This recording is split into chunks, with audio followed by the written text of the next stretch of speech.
Dr. Ben Song risked everything when he used the Quantum Leap Accelerator to travel back in time. Now our team's working to find out why.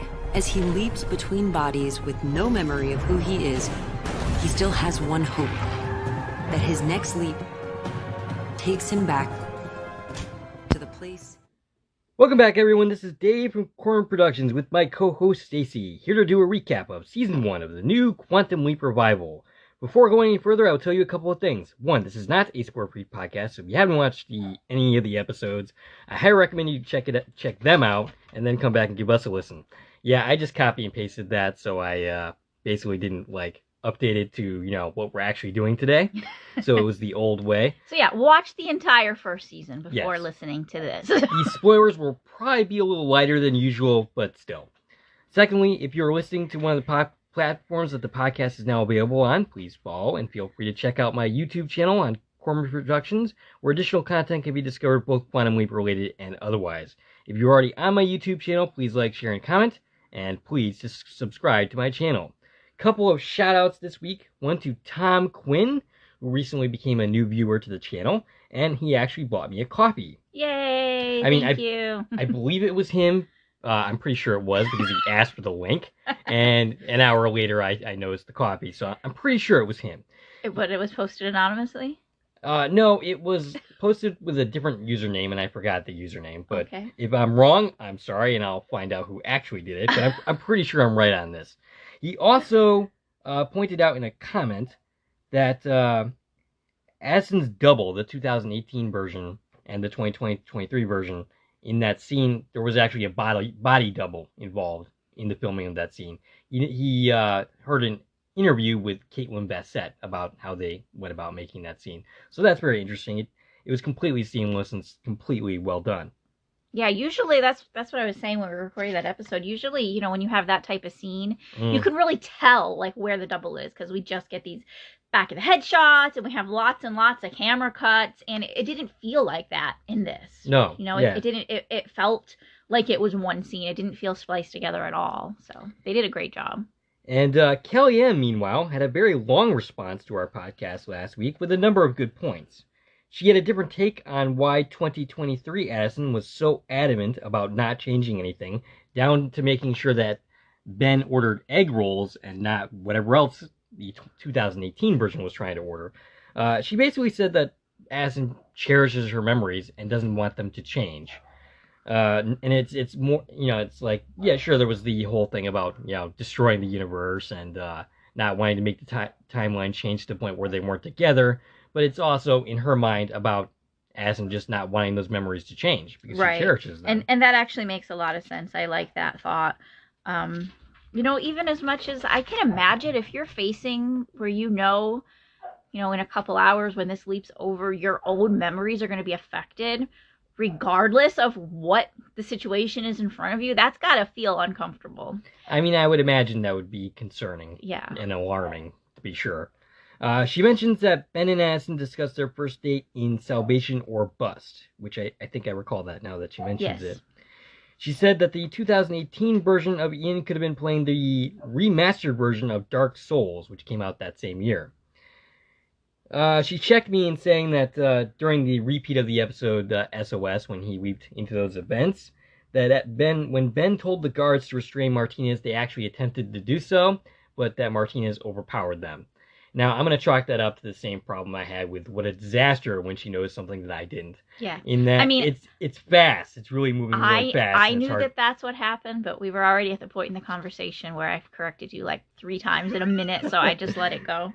It must be difficult to work with me sometimes. I'm so sorry for all the mistakes. But anyway, she also pointed out that the reason Martinez was not in the final 2018 leap was because he died before the reset button was pushed. When you die in the leap, you're dead, which, yes, that is the logic that the creators went with. She did mention that that was not the case in Leap, Die, Repeat, where Ben died several times, and when he reset, he was still alive. So, but, I guess that's chalked up to the fact that leap was special. Yeah, There was different kind of something going on. circumstances. But I still have a problem with the earlier in the day, a day younger Martinez not still being there. Yeah, Because the older version of him that already did that is who died. And I'm not alone in that. I see a lot of people having that question. Okay, so here's the thing. Okay. At this point, he's leaped into his host. Yep. And along for the ride is Magic. Yep. 2018 Magic So is actually the leaper because it's his body that jumped in. Right. So Martinez, when he dies, his host should be dead, and we don't care about that because we never knew anything about that character. Yeah, we don't. Not even in Salvation we don't even know who they are. So they have to be dead. And if Martinez can't be in 2018 because he died at this point, then Magic should be gone as well. Right. Magic should also be dead and not present during the course of that scene. And the question of what happened to 2018 Magic, that the answer, the only answer we all have is it didn't happen because it was reset. So if that didn't happen because it was reset, where's Martinez? Right. So if anybody has a point on explaining how any of that makes any sense whatsoever. That's, I think, my biggest question still on the finale is I'm not following Martinez being a done story. Right. And people have said, and I forget who, creators have said, we're done with Martinez. Yes, Martin Guerrero, the showrunner, specifically said that Martinez he's dead, is done. He's done. We're not going that story ever again. I don't feel like it was wrapped up pretty. No. Specifically the Martinez aspect. Yeah. I have a lot of questions still about Martinez. There's definitely logic gaps there. Especially given that they didn't say Martinez is dead. They did say if you die, you die. And then he died, although we don't really know he died. We just know he was shot. Right. But then they specifically said he's lost in time. Martinez is gone. He's lost in time, was Addison's line. She didn't say he is dead. So to imply that a character is lost in time implies that you're at least open to bringing that story back at some point. And, it's possible they might change their mind on that anyway. Yeah, I mean, maybe he's done for now. Yeah. But I definitely feel like within the context of this story, it's wholeheartedly possible that Martinez comes back in some capacity, whether that Martinez died or not. We still have Martinez that hasn't learned about the project yet, hanging out down the street. I mean, yeah, unless you're saying that him dying in the past somehow wiped out Martinez altogether, Martinez is still technically around. And honestly, if Martinez failed on his mission, why didn't the future just 5 minutes later, when they realized he failed on his mission because, it's time travel, send another soldier? See, that's kind of the problem with the movie Terminator. You send a Terminator back, you fail, fine, why don't you send more? And, eventually you do, but, I mean, you could send a whole army of Terminators to kill Sarah or John Connor and wipe them out. I mean, there's no way that those characters at that time could really defend against an army of Terminators. Right. And this is something, I know I've mentioned the show Travelers before.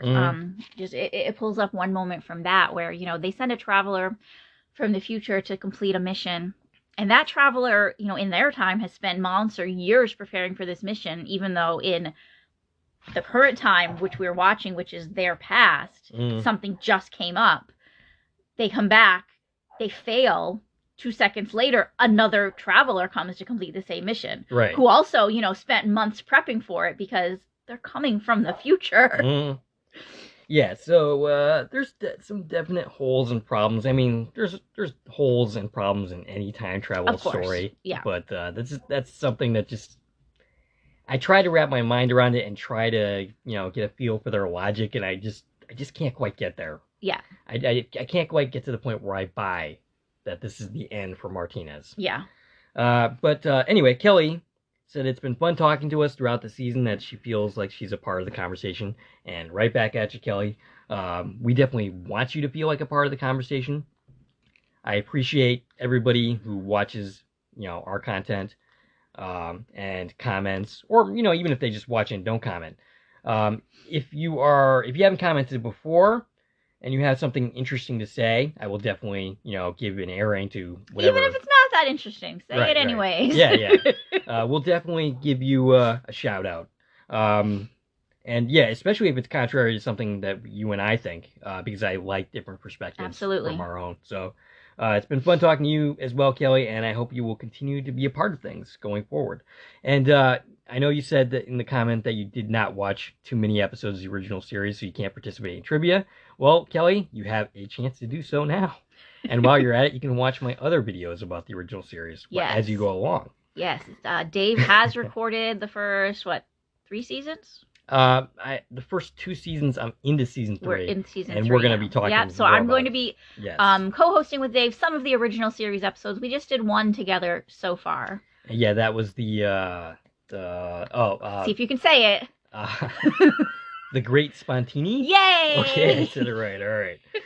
Okay. That's our biggest fail for us this season is pronouncing names. Right. Yeah. That's just a general overall problem. So, Stacie, your overall feelings about season 1. Okay, so I'm just going to compare thinking about, where we were going into this season.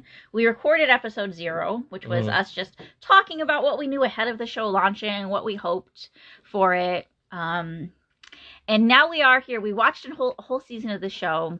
I'm pretty impressed with it. I am very committed to the show. I'm really glad, that it's a continuation and not a remake. If we had this, the same story with the same characters, but they didn't tie it in and we didn't talk about Sam or Al, I'd probably like it a little less. Yeah, here. I would still watch it. I would still like it, but I don't think I'd be as excited about it. So I'm really glad that they did make it a continuation. They pulled in some returning characters. I'm hopeful that we get more of that in the future.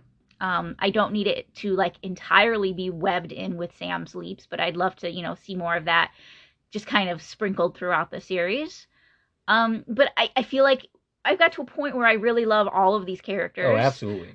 We started off the season kind of slow. If you only watched 1 or 2 episodes and you gave up, go back and keep going. It gets better and better. And by the end of the season, I think we're in a totally different place than we were at the beginning. I still see people who gave up the show after a couple of episodes. Yeah. And every time I see them, watch a couple more episodes, I think you're going to see a definite improvement as you go along. Yeah, and we're posting this as a spoilery overview of the season, but we should probably record just a 10-minute separate episode, non-spoilery review of season 1. If you haven't watched it yet, you should. Right. Yeah, we definitely have plenty of time. We don't even know when the show is coming back. Yeah, September, I think, is the goal. Usually that's standard. Now there's the whole writer strike. Yes, that's on the horizon.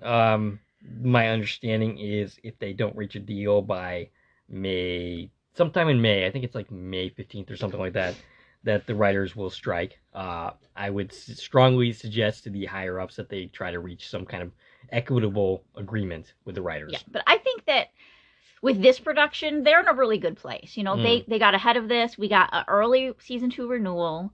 They already have filmed 5 or 6 episodes at this point. They're continuing late to work. So even if we have a strike, I don't think it's going to affect this show the way we saw shows being affected in the last strike. Yeah. Even if, they don't finish the season over the summer, I think there'll be enough episodes ready that it'll still be able to launch in the fall. And, hopefully if the strike is short enough, they'll be able to catch right back up and not have an interruption. And if they do have an interruption, I think it won't be as severe as, those ones back then that kind of killed shows. Right. So, all in all, I felt pretty happy with season 1. I said most of my thoughts last week, but there were some concerns coming into the season. There was, some behind-the-scenes stuff going on. Basically, they shot the original pilot. NBC wasn't happy with it. They replaced the original showrunners, Stephen Line and Brian Wybrant, who still function as executive producers on this series, as well as, working on La Brea as executive producers.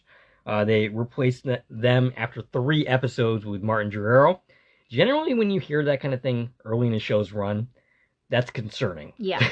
And, so the pilot originally aired. I guess we'll get into that now. Sure. We're gonna go through each episode, review what happened in the episode, talk a little bit about it, and then by the time we get to the end of the discussion of the season, then we're gonna give our personal opinions, ranking all of the episodes, which was really hard homework, by the way. Yeah. No, I found that a much harder assignment than I thought it was gonna be. I had a pretty good idea of my top 5, and I had a pretty good idea of the bottom 2. That's almost identical Really? to where I was. So, Really? so since we're talking about it, I'll say that for the moment. I have all these little cards. I made a card for each episode, and I put them all out in front of me. And I said, let me sort these by top, middle, and bottom. Instantly, I had my top 5. No question about it. I had 2 or 3 in the bottom. Everything else ended up in the middle pile, and I was like, oh, that's too many in the middle. See, the thing is that a lot of the episodes were very similar in quality when it comes down to it. Right. And that's not a bad thing. Now, sorting my top 5 was very difficult. But I knew what the top 5 were. Right. I'm very curious if they're the same as your top 5. I think they're going to be comparable. I'm pretty sure based we're pretty on, close. Our conversations we've had after each episode. All right, so episode 1 was July 13th, 1985. Still a very weird title. They didn't do that for any of the other episodes. Yep. The episode's description of that was a new team assembles to restart the Quantum Leap project. Lead physicist Ben Song takes an unauthorized leap into 1985 as the team scrambles to figure out what happened and how to get him back. Okay, so when I initially saw this episode, I thought, okay, that was okay. Yeah. Very rush pacing. Yeah. We knew already that this was the second time they filmed the pilot. There were some glimmers of hope. Like, I liked Raymond Lee as Ben Song immediately. I knew nothing about him going into this series. I don't think I had seen him really in anything. And I really liked him. I really liked the cast in general. I wasn't so sold on some of the characters. I wasn't really fond of Jen at the start. I would grow to like her, but not necessarily like in the first couple of episodes. Okay. Yeah, so the pacing was really rushed. There was glimmers of heart, glimmers of a good story, but all in all, it was really just kind of serviceable. Okay. So yeah, that was the thing with this episode is they tried to fit way too much into a single episode of television. If we had gotten a 2-hour premiere and tried to do the same story, I think it would have been a little better. Absolutely, and we would have had time to explain the mechanics, because when it comes down to it, this is a confusing concept. It is, especially if you aren't a fan of the original series. I can imagine a lot of people who gave this episode a shot as their sole Quantum Leap experience didn't come back. Yeah, I can and imagine that's so. super unfortunate. Yeah. So yeah, a lot going on. We have a busy leap, right? Like a action-packed leap. And we also have introducing an entire new cast and the entire concept of leaping and the entire concept of Swiss cheese memory and trying to establish what are our new rules, which are a little bit different than our original series rules. And not to mention setting up a season-long arc. Right. Also setting up the big mystery. So basically in this episode, Ben's an undercover cop and he has to stop the Hope Diamond from being stolen at a show in Philadelphia. Throughout the course of this, he makes things worse, and now people's lives are at danger that didn't originally die, so he has to undo that as well. We meet the 5 main characters. We set up that mystery of why did Ben leap in the first place. And we got some homages to the original series. So on I made lists of like pros and cons, things I liked about the episode, things I didn't. On my pro list for this episode is Deborah Pratt voiced the narration. Right, I forgot about that. We got Deborah Pratt, and it was credited to Ziggy. Yes, and we would never hear We Ziggy. would never hear Ziggy talk again. They didn't, in the episode, canonize at all that Ziggy has a voice, but we did get Deborah Pratt narrating this. So that's a big plus for me for this episode. But it's a big minus that we didn't get her narrating any other episodes. So that'd be kind of like a minus for the season in general. Yeah, right. Over this particular episode. My other positive of this is we did get to see images of Sam and Al, so that was great. And that we got to see here use of historical TV and radio broadcasts. Yes, Live Aid in specifically. this case, episode. it was Live Aid. That was the day that this was something happening. that was something the show would continue to do. Right. Something we really liked. Of using like actual historical footage and audio to ground us in our locations. Now, like you said, the pacing was horrifically horrible. It was actually like almost the exact opposite of the original pilot of the original Quantum Leap. Right. That was slow as crap. The and this pilot is of the so original fast. series was too slow, too drawn out. We spent 1.5 episodes on one leap. It was like 40 minutes before we found out what... 90% of it, Sam had no idea what was going on. He didn't know he was time traveler, which means we didn't know that if you're watching this, fresh out of the bag. Right. So maybe they were overcompensating for that problem. I think it might have come down to the fact that this is the second time they were shooting a Right. pilot. That's what I was just going to say. Like, this cut was probably put together in a hurry. All of this, the project stuff, the current day stuff, was filmed for the original pilot. The Leap stuff was filmed later, and then they spliced it together in a way that it wasn't really made to do, right? So it was a little lacking in continuity anyways because of the way they shot this. And I think that also is going to play into it when we got to episode 6, which was the original pilot, Leap. And let's see, just what else did I put on my worst list? Oh, yeah. So one of the concepts within this Leap is that Ben's host was undercover, and the name that we had wasn't their real name. So there was this whole, like, thing about we don't know who you really are. Right. That seemed like a really weird place to do that in our pilot Leap. Right. Like, that was just too confusing. So we have 2 different names of who did you leap into. Right. And we didn't even know until halfway through the episode. So that was kind of a messy place to put, like, something, that kind of a confusing story, I think. That could have definitely happened sometime later. Yeah. For sure. It would have been less of a we said, it should have been a 2-hour episode, and the title was just super weird. Now, if they could continue to do that, I'd have been okay with it. But this one episode, the date is the title. Right. You know what actually would have been cool now that I'm saying that out loud? We're in 1985. If this is the same day we leaped into in the finale in 1985, if they told us that and tied it in, that would have been cool. Right. Makes sense. But they didn't do that. No, they didn't even give us a date in the finale. They did not. All right. So any other thoughts that you want to say about that episode? My only thought is, don't give up on the show after watching that episode, please. Yes, I absolutely agree. If you did, I mean, you're probably not listening to me at this point, but if you are, for some crazy reason, having only watched one episode and decided to watch this video, please give the show another chance after this episode. We'll stress that in our spoiler-free right. review, which we'll film later. All right. Episode 2, Atlantis. The episode's description reads as follows. Ben finds himself headed into orbit around the space shuttle Atlantis in 1998. Asin confides to Ian about a discovery and finds herself at odds with Magic and Jen. All right, so this episode, when it aired, was a big-time relief. It was loads better than the pilot episode. Absolutely. On the plus side, we have a leap. That is something that Sam Beckett never did. We have Ben going to space. Yep, I have that on my positive list. This is the first time we're leaving Earth. Right. Which was cool. It was a new concept. I do think it might have been better placed a little bit later in the season after we got a few more establishing leaps under our belt. But yeah, I like that. So he's an astronaut on the space shuttle. The story was pretty simple. It was a small cast. Right. Which was more reminiscent of the original series. And I think there was just 4 or 5 people altogether, including something Ben. Like that, yeah.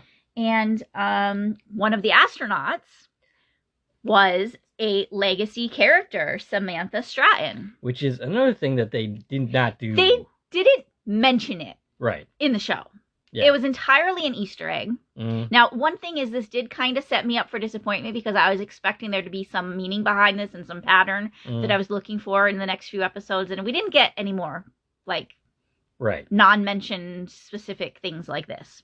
But Samantha Stratton is the baby from the pilot of the original Quantum Leap that originally died, and Sam saved the baby. And we went back and watched some scenes from the original series when that episode originally aired to make sure that that was actually the case, what they were actually doing. Yeah. And, we learned in Sam's second leap, which was the second half of Genesis Part 2, where he was at the baseball game. That's when Al gave him, the follow-up on that first leap. And we said they named the baby Samantha. How about that? So Samantha Stratton is that baby. The timeline at first seemed a little weird, but we worked it out. She is the right age. The actress is actually the exact same age that baby Samantha should be. So I think that's a super cool Easter egg. They never mentioned it in the series, which tells me that the team never figured that out. Right. That this person was one of Sam's, changes in history. And to my knowledge, we didn't do anything like this for the rest of the season. No, I don't think we touched on anything like that without specifically mentioning it. I think after a while, you just straight up gave up on looking for those types of things. I mean, I would always look up last names whenever we got them, but a lot of times we didn't get last names. But yeah, that was my favorite part of this episode, was we did get that nod, which I think is amazing. And I'm finding a lot of people still don't notice that. Just before we started recording, I was explaining it to somebody on Twitter who didn't get, a reference that I had made in a comment. The other great thing that happened in this episode is we got to see Beth. Oh, that's right. I forgot that episode. This is the episode where where Magic first goes to talk to Beth. Mm-hmm. So we got to see Susan Dial. Susan Dial back on the screen as Beth. Super amazing. So now we have a returning character with the returning actor. Now we have Magic already as a returning character. New actor, which is because he's playing a much older character. Yeah, much older character. Ernie Hudson's awesome, so no complaints there. And he's the only one that I actually knew from the cast going right. this series. So I'm okay with him being, a recast from, the original actor was just a mirror image. Mm-hmm. But Beth. Yes. Beth, that was amazing seeing her in this episode. And my problems with this episode, the leap ended with Ben standing outside. I remember this discussion. He's holding on to the Mir space station. So his host originally died. He again breaks things so that now the entire crew is bound to death. He saves them by space leaping without a tether to the Mir. The entire last part of this episode, the climax of this episode, is kind of silly. It is silly. So, but my biggest problem is he leaps out while hanging on to Mir, like literally with his hands, knocking on the window to get their attention, without any kind of tether. So David Tamura, the host astronaut, is going to leap back in, completely disoriented, and should die because he's not going to understand that he's standing in outer space just holding on to a space station. Right. So that was my biggest problem with this episode. And then also, at the end of this episode, and I was confused that this happened already. This is one thing when I was making my notes, was keeping track of what happened when in the current time story.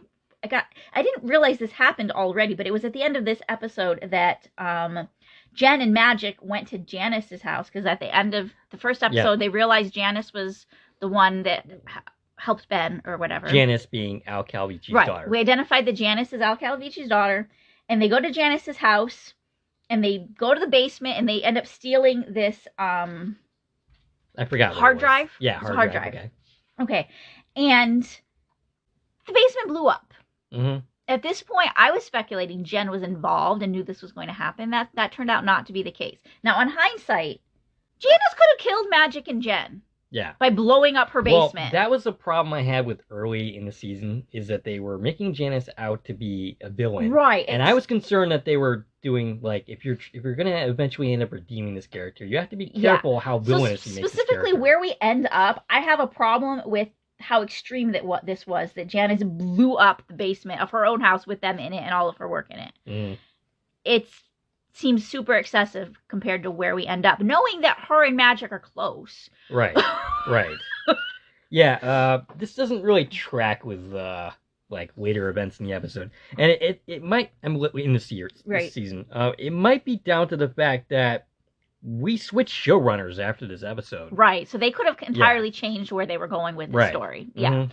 But looking back at it now, that's like, oh, I don't like that. That seems out of place.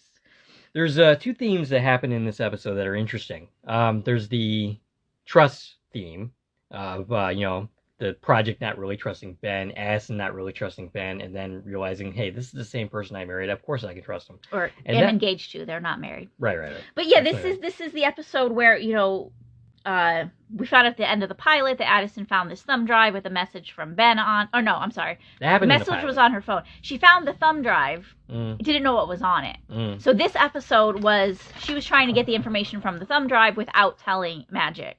And this is where we saw the divide between, like, Addison and Ian on one side and Magic and Jen on the other side. And they were kind of at odds with each other at this point. And that theme of trust would actually run through the season. I'm not entirely sure that was intentional. Like, Janice not trusting the project not trusting Janice, so on and so forth.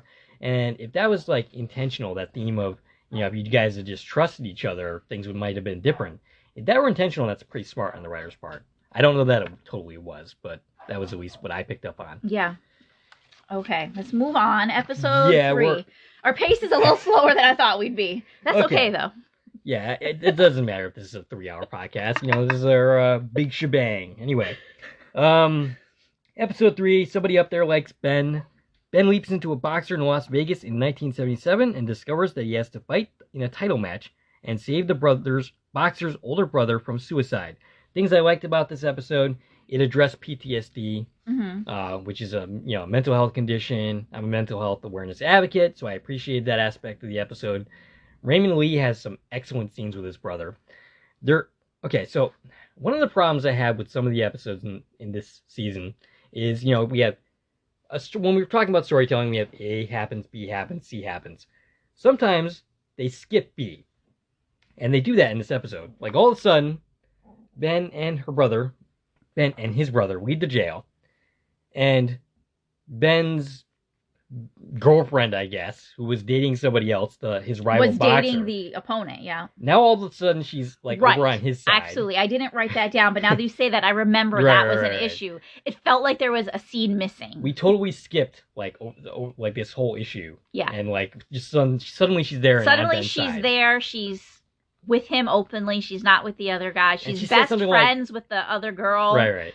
And she says something along the lines of, "I don't care what people think." Oh, okay, like that would have been a nice thing to see progress happening. Right. But we don't see that at all. So it's just like totally out of place. So Ben is Danny Hill. The brother originally committed suicide because Danny lost the championship. So Ben has to win the fight and convince the brother to get help. Mm-hmm. So like you said, I knew that you liked the themes of this episode. Mm-hmm. On my positive side, I did put that it was character driven. It felt a lot like an original series episode, where we're really getting to know these characters and really caring about their lives, a little bit more than some of the other episodes. We didn't really get that as much. We also got to see more Beth in this episode, so that's a yay. Yes. And this is the one where Beth ends up getting poisoned by Janice. Yes. Well, not poisoned, drugged. Okay, so the other positive for this is we got to see the gummy bear handling. Yes, that's right. Okay, now negatives is that gummy bear handling didn't become anything after this. Right. So it was a tease. They set it up as something like big that it was a that tease that didn't go anywhere. So that takes away from the positive of seeing it.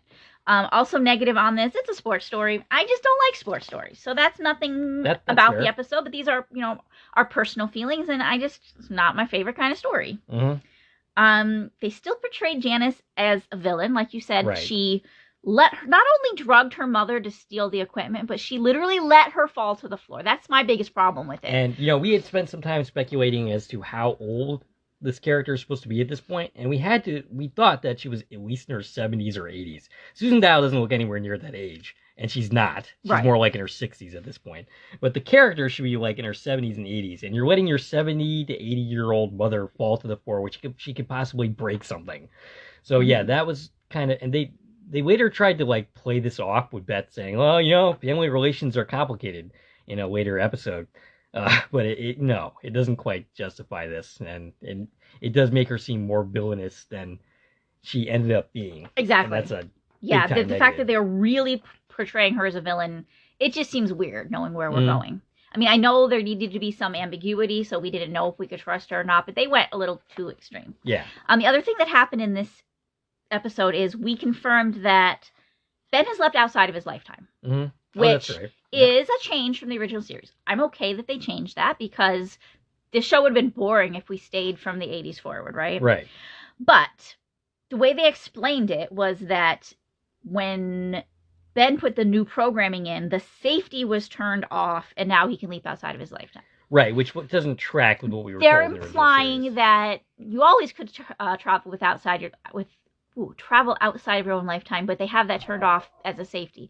Now that maybe they changed it so that now they know how, but it's completely contradictory to Sam's whole theory of time travel. Right. Sam's string theory of time travel, where the string represents your life and you ball it up and now you can go to any point within your life, is literally the basis that Quantum Leap was developed upon. Mm-hmm. So I just feel like they needed another like line or two at least in there acknowledging that this was more than just a safety. Right. Like acknowledging that the technology has changed to get us to this point. Yeah, I have absolutely no problem with them changing things. Some of the things that they did make a little bit more sense, but then sort of not at the same time with the whole where's Ben's body thing. Yeah, and I don't even want to get into that headache.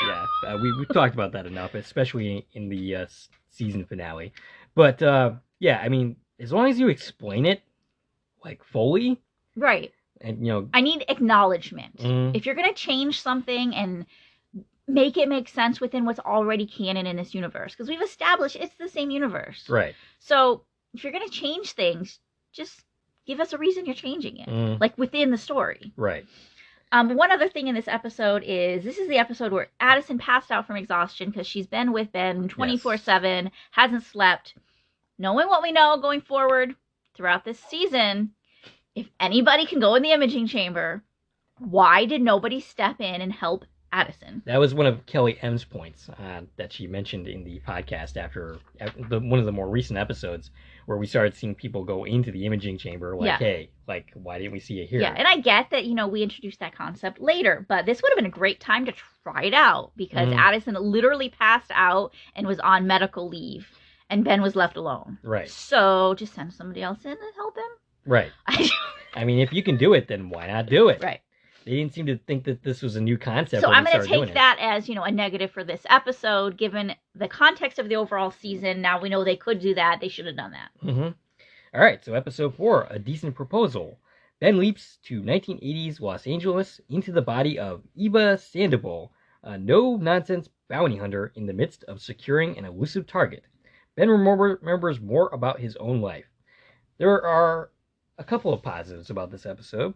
The big one, of course, is this is the Justin Hartley episode. This is the Justin Hartley Justin episode. Hartley, who played Kevin. We were excited for that. Yes. Having Corn Productions covered This Is Us in great detail. Mm-hmm. And this was also the first time that Ben leaped into a woman. Yep. So we've got that notable achievement. Funny because, you know, they sort of make a deal out of it, but not really. Like a few minutes of it being a deal and then it's done. Yeah. And then that's how they would treat Ben leaping into a woman from then on. It would be more matter of fact from that point on. And I rather like that compared to the original series where when they leaped into a woman, it was mostly like, Sam leaped into a woman, isn't that hilarious? Right. So yeah, I have that on my positive that Ben's a woman and it's not tropey. Right. Now, I do kind of wish in this episode for the first time they would have spent a little bit longer on Ben adjusting to that. Yeah. Just because knowing we're not going to trip over that in the future, it would have been, I think, better to just breathe on it a little bit longer than they did. Right. Like really, once we were past the cold open, we were done with it. So I think, you know, we could have rested there just a few minutes longer. Right. And then been done with that, you know. But overall, I'm glad, like you said, that they didn't make it this huge thing, you know. Like you said, Justin Hartley, that's on my positive list, absolutely. Ben remembers Addison in this episode. Oh, that's right, of course. Or he remembers, let me see. He has this vague idea of a relationship. He remembered that he loves somebody, right? Right. So we're not dragging this out, and that's what I put on the positive list is this storyline of him not remembering his fiance is going somewhere.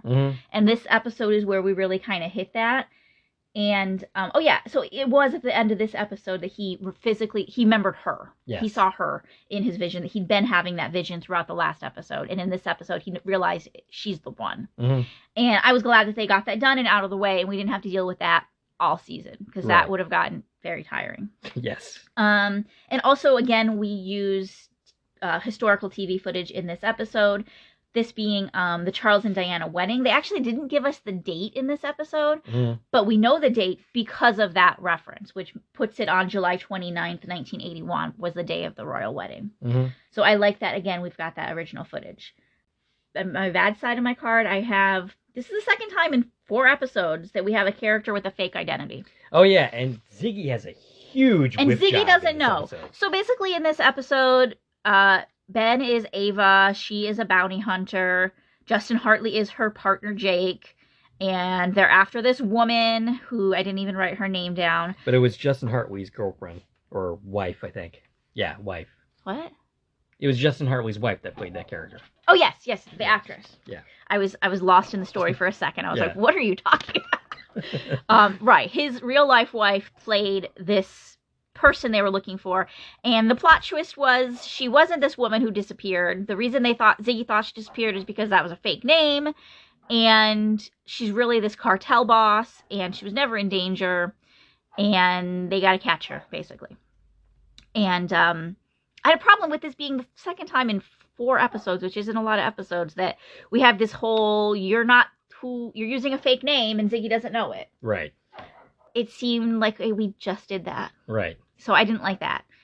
I just thought that Ziggy should have been able to figure out that this was a major crime boss. Right. Like, I think that was a huge miss on Ziggy's part, and I think that was just terrible. Too much, so. Oh, you know what else happened in this episode that I just remembered? This is the episode where Magic had that scene with Ian. This is where Magic tells the story about Sam leaping into him in Vietnam, and this is why he restarted the project, and that's great. I love that we got that context, but on my don't like it side, I don't like the way that Magic explains how he had to let Ben in. Mm. What I don't like specifically about it is that we're dismissing the waiting room entirely. And similar to, what I had to say about changing the rule about your own lifetime, I'm okay that we don't have a waiting room. Great. But I feel like they're kind of retconning that it never existed. And I don't like that. Right. I would rather you say that it did exist, but we fixed the technology and now it doesn't exist. Right. We're doing this differently now. We're doing it, right. But they're basically saying it never existed, which feels wrong to me. Mm-hmm. That we're retconning it, and he's basically saying, oh yeah, I was there the whole time. Just somebody else was in charge of my body. Right. Which I feel like we could have gotten what we wanted out of that without totally changing the lore that we know. Mm-hmm. And also, there was some inconsistencies in his story, being that he said in the original history, everyone died. He was supposed to die. Sam saved his life, and that's why he's so set on, trying to find Sam. That's why he wanted to reopen this project. When in fact, in the original history, the only person that died was Tom. And I believe the general character. And Griswold. Right. Yeah, they're the only 2 people who died. Sam saved both of them. Now, was it Kelly that mentioned this? Somebody mentioned this. It may not have been. It may have been on my Facebook group. Somebody mentioned it. That there was this moment where, Sam did change the history, and it did look like everybody might die, and so that's the history that Magic is referring to.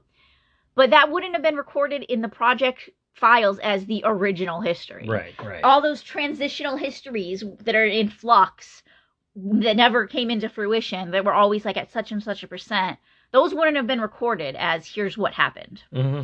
So I kind of like the idea that, maybe the files were changed on purpose. Maybe Ziggy or Al or both of them changed the files, trying to encourage Magic to open the project again. But we were never told that. And right. I don't feel like we're going to go back to this at this point. So because of that, I feel like this is an inconsistency, and I'm going to put that on my negative side. All right. Sorry, that was long-winded. No? Anything else for that one? Nope. Okay. Episode 5, Salvation or Bust. Ben leaps to 1879 and finds himself taking on a band of outlaws, even though he's a pacifist. Now, I really liked this episode back when it aired. I think it was one of my favorites at the time, other than A Decent Proposal. And, it was the first time Ben leaped into, 1879, which, that's not... I don't think that's earlier than Sam leaped. The Civil War. Sam leaped into the 1860s, right. So, but this is definitely Ben's earliest leap throughout the whole season. And it's outside of one other leap, which is Oh Ye of Little Faith. He didn't really go beyond Sam's lifetime. No. I was expecting them to go more extreme when they were talking about slingshotting. Yeah. I'm kind of glad they didn't do that, but yeah. It felt a little weird that after this extreme leap, everything else seemed more modern, by a lot. But anyways, So yeah, he's in the Wild West. His host is an old man, Diego de la Cruz, and de la Cruz had founded this town of Salvation. It's a freedom town. It's made up of minorities and outcasts and people who, weren't accepted in the larger city establishments, and they had this great little community going. Now, I'm not going to talk about these people again. After this, I'm going to, maybe I'll reference them one other time. Yeah. But I'm specifically speaking about the anti-woke crowd. This is the only episode that I can recall them having even a remote argument other than, the show's too woke. In that they had an objection to this minority town existing. Right. Saying, that's not really history. It took a cursory Google search, like not even 5 seconds of Google searching, to realize that towns like this did in fact exist. Absolutely. Yep, they were called freedom towns. It's a real thing. Did they exist mixed to the degree that we saw in this episode, like black people, Mexicans? I don't know. There was even a transgender person in that episode. Oh, yeah? Yeah, which I didn't realize at the time, but that came up, in the discussions later. Right. So, and I didn't know that. Originally, I did not know that towns like this existed myself. Mm-hmm. But I don't have But we looked it up. Right. I didn't have the knee-jerk reaction of, this is BS. Yeah. I looked into it and discovered that it's fact. I don't necessarily blame those people for not thinking this is realistic. Because Hollywood whitewashed our views of the Wild West. Well, not just Hollywood. Like, our own school systems do that as well. Right. But, I mean, that's the impression that, you think of. When you think of the Wild West, you think of an old Western movie. And, you've got the white people and you've got the natives, and that's about it. Right. But guess what? Other people existed. They had to live somewhere. Right.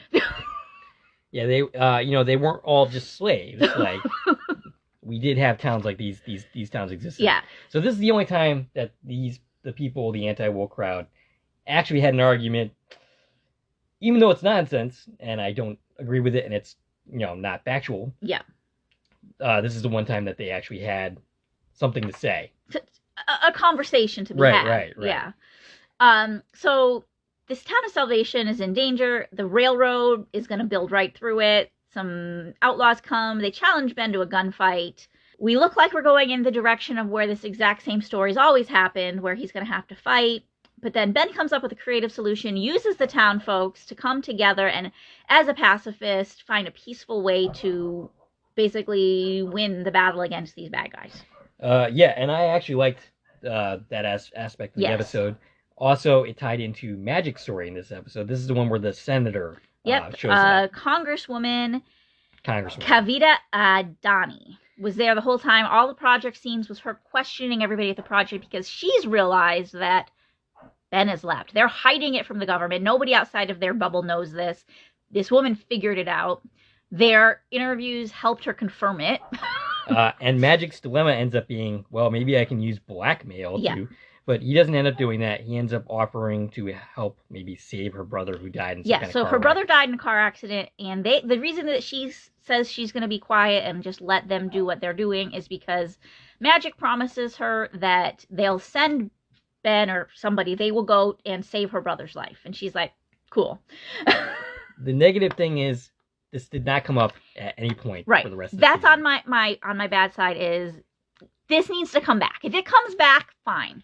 And it didn't have to come back right away. I'm okay with that. But if we never get back to the story, that's a permanent black mark on this episode. Yeah, they seem to drop the whole, we don't want the government to discover what we're doing aspect of this series. And that's really it is kind of what happened in the original series, but we addressed it in the original series. Mm-hmm. We fixed it in Honeymoon Express by changing who was on that board. So that kind of fixed the problem of the government's breathing down our back to an extent. And then they, dropped that. But yeah, if this doesn't come back at some point, this is really pointless. So it has to come. I feel like they have to. They're going to. Right. But until they do, that's a problem that we spent so much time talking to this woman for no reason. This is the episode where we end up meeting Martinez. Yes, at the end of the episode, we meet Leaper X. He doesn't have a name yet. We just know he's a leaper. He seems aggressive. He tells Ben to stop following him. And you had a major problem, as I recall, with this episode, with how basically it was major time changing. That's the other thing I have here is there's no thought or mention at all in the episode or in the season at all about how big these changes are going to be. Saving a town in 1879, 140 years ago, that's going to have big impacts on today's world. And we're in California, which I don't think I knew, but according to the notes that I grabbed from Wikipedia, this is Salvation, California. The town didn't exist in modern day, but now it does. The railroad did not go through the town because of what Ben did. He saved them. So all these people would have stayed settled there, had different families than they originally had. The town is literally on the map. They said that. It would have big ramifications. Right. Huge butterfly effects. Not to mention the fact that now there's no railroad going through this area. Yeah, that would have changed things throughout history, I'm sure. And I feel like they needed to acknowledge that, be concerned about that maybe, that they're making too big of changes. Right. And because this is the furthest back we ever went, I feel like these are the biggest changes we've had. I could argue that we had another huge change in the Friendly Skies because we saved a lot of people's lives. But we're still more recent history that you're not going to see the over and over effects of that. Right. These people here, there's been many generations since then. So those effects should be very visible of those ripples by now. So yeah, I did have a problem with that. And the other problem I had is this is the first time they didn't give us a specific date. That's right. Like I said, in the Decent Proposal, they didn't give us the date, but they made it so that we could find the date. Like there was a date, even if they didn't say it. In this, we just got the year 1879, and it sadly wouldn't be the first time that happened, but it was a big disappointment to me that we dropped giving us a specific date. Even if they don't tell us, I want to know the date. Right. I want there to be a date. Just, writing these notes for the records, I feel sad when I don't have a date. But yeah, I liked the fact that we had a different setting. Wild West isn't my favorite setting, but it felt good. Right. Like that we were going somewhere new. I'm not a huge fan of Westerns, but like I said, it was enjoyable. Yeah, but I did put that on my positive side because that's fun that we went somewhere new that we've never been before and experienced some new things. And I did like also the way that he solved the problems and that we didn't just repeat that same story of he wins the fight. Right. And yeah, that was a very creative way to end up solving the problem, for sure.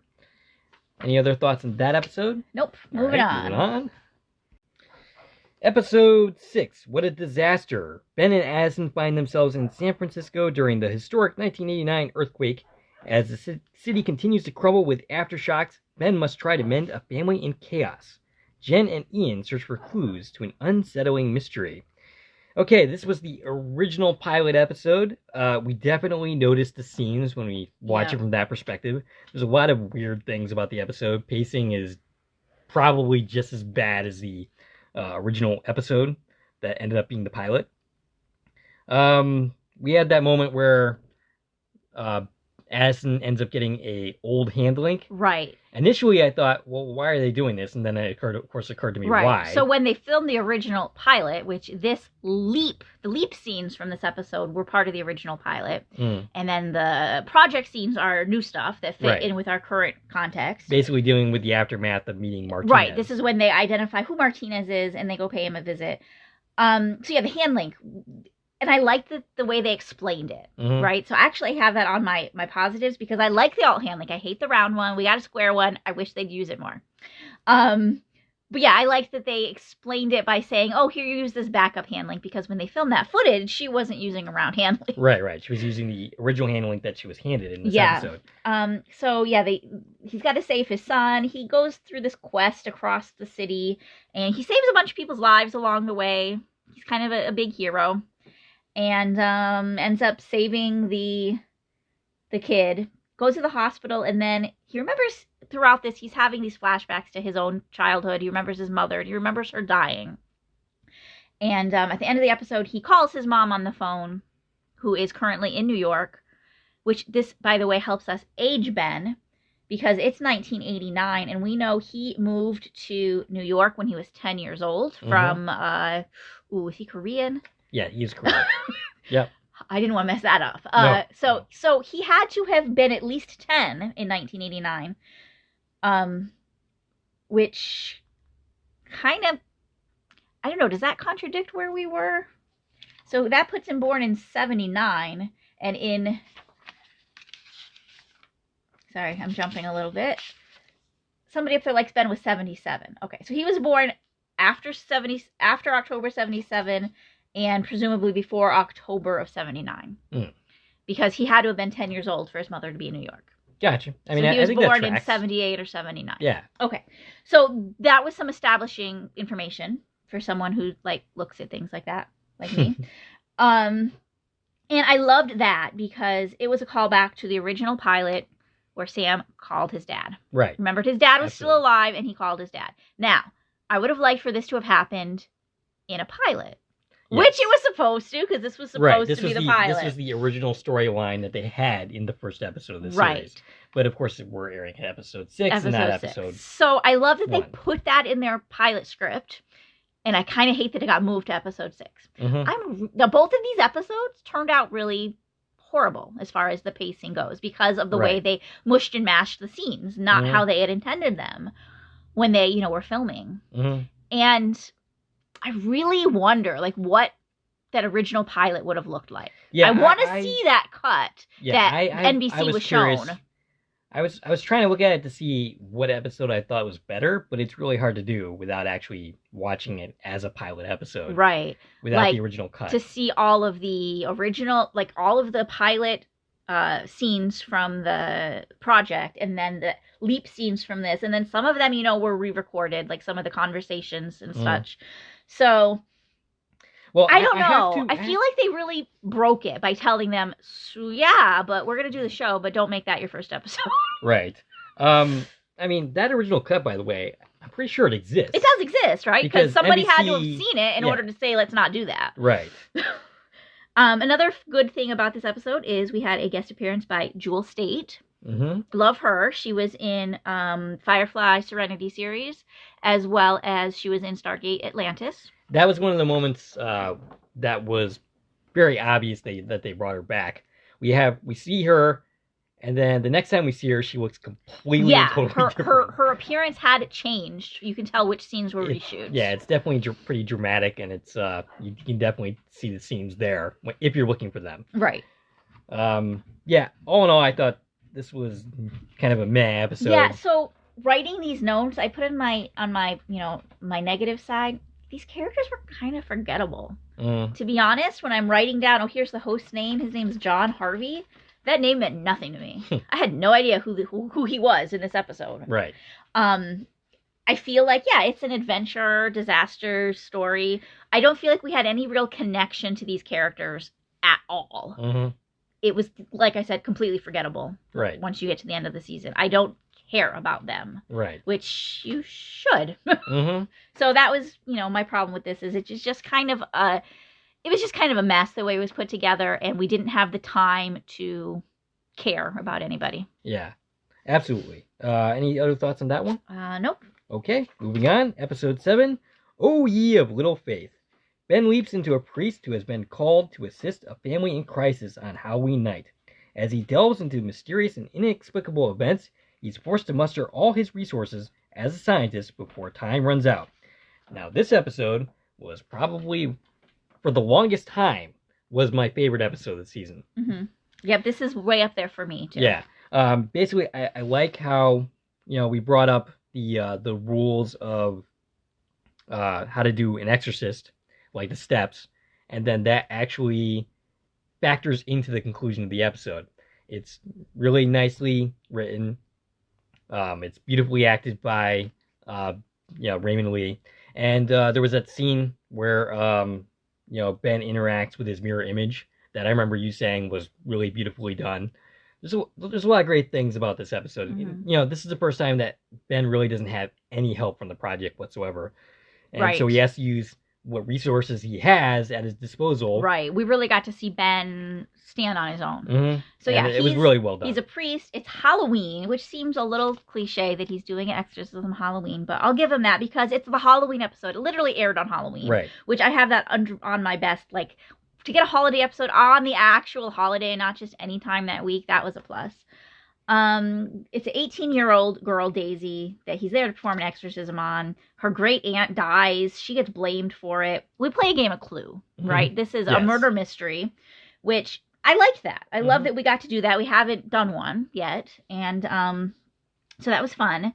And turns out it was, told you spoilers alerts here. It was her mother and the brother-in-law who killed the aunt. They've been poisoning Daisy. And it's all about inheritance money. They're trying to get the inheritance money and run away together. Because, we are 1934. Right. We are looking at, this is a Depression era story. Really. And that was the other thing is that the setting was kind of novel itself. I loved the setting in this episode. That was absolutely, I loved it. And I've said that, many times. We've mentioned this. And then we also had, it's a Halloween episode, so there was this kind of ghost that we were seeing straight from the beginning of the episode, kept appearing. And we got the twist at the end that was Janice. Well, part of that was also the fact that at one point Ben got drugged. Ben was drugged, so he was hallucinating throughout the episode. But that ghost that we saw at the beginning turned out to be Janice using Al's hand link. This is the only other time we see that hand link. And the imaging chamber that she built that we saw for half a second, and it was never mentioned again. And she's trying to communicate with Ben. And we know now that she's trying to tell him, hey, you got to stop Martinez. Right. Like, she's trying to get this message across. She doesn't trust the team. So there's a reason she's doing all of this. And I felt like it was a really good twist. I didn't realize that that's what was happening until we got there at the end of the episode. Yes. And then so between that was Janice and Ben was hallucinating, we got explanations for everything that happened in the episode. I thought it was really well done. Everything was pretty well accounted for in this episode. And, of course, Ben saves the day, and they catch the culprits here, and the little girl doesn't die. And so Janice, by jumping in and doing what she was doing, she was blocking Addison. And so that's why Addison wasn't there the whole episode, except for the very beginning, and then Janice kind of kicked her out. And we did have some project scenes in this episode, not many. And that was actually one of the positives of this episode, is that we didn't have so much clogging. We got to focus on the leap a lot. So like I said, it was a Halloween episode, loved that, loved the setting. This is the only leap we've ever had in the 1930s throughout both series. Yeah. So far it's on its own for that 1930s. I really liked it. Now that's not necessarily a time period that I would say I love. Right. Like, I'm a 50s person. I love the 50s. But I felt like this was a fun place to go. It was really beautiful. Yeah. I loved the sets. They did such a great job with the sets, the costumes. The entire aesthetic of this episode was spot on, in my opinion. We also had a scene that I remember you talking about where Ben ends up having some kind of dream or some kind of daydream about Addison. Right. Part of his hallucinations, he was hanging out with Addison. They were in this really brightly lit bedroom, which beautifully contrasted the aesthetic of the leap, where we were, everything was very dark colored. Yes. And, it was all in his head. But this is him working this out, trying to solve the mystery and use Addison's help, even though she wasn't actually helping him. Right. So I thought it was great that there was this whole murder mystery. He solved it without any help. We got to see how smart he really is. And we had another guest star that I love, which is, I'm going to say her name wrong, Elise Levesque, who is from Stargate Universe. Right. I love her. Not the only Stargate Universe person to appear during the course of this season. Yeah, and we actually had 3 actors from the Stargate franchise, so that's cool. Like I said, the Janet twist, I loved that. And I really didn't have anything bad to say. The only thing, and I forced myself to find something good and something bad to say about every episode. The only note I have on my bad side is that there's no magic in this episode, which, that's sad that we don't get to see one of our characters.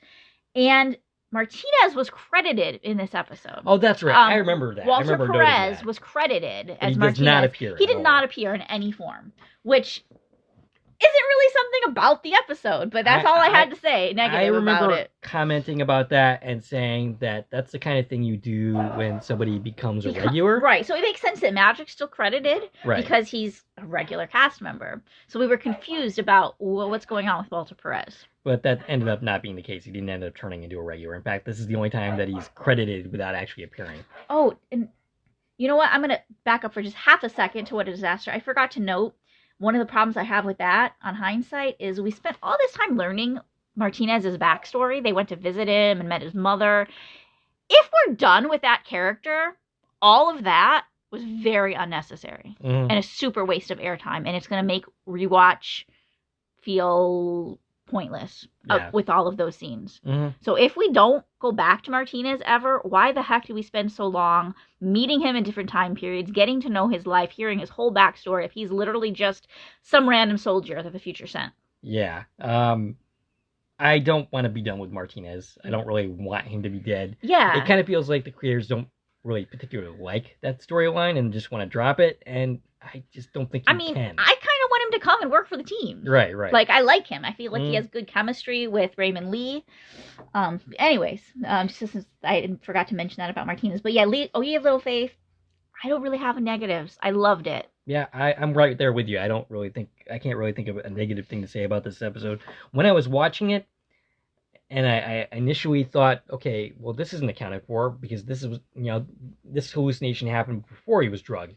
But then it turns out that that's actually accounted for. That was Janice. Yeah. So good job all around in that episode. Yeah, it was a great episode. And I think it stands on its own, and it's got great rewatchability because it doesn't focus on this overall storyline a lot.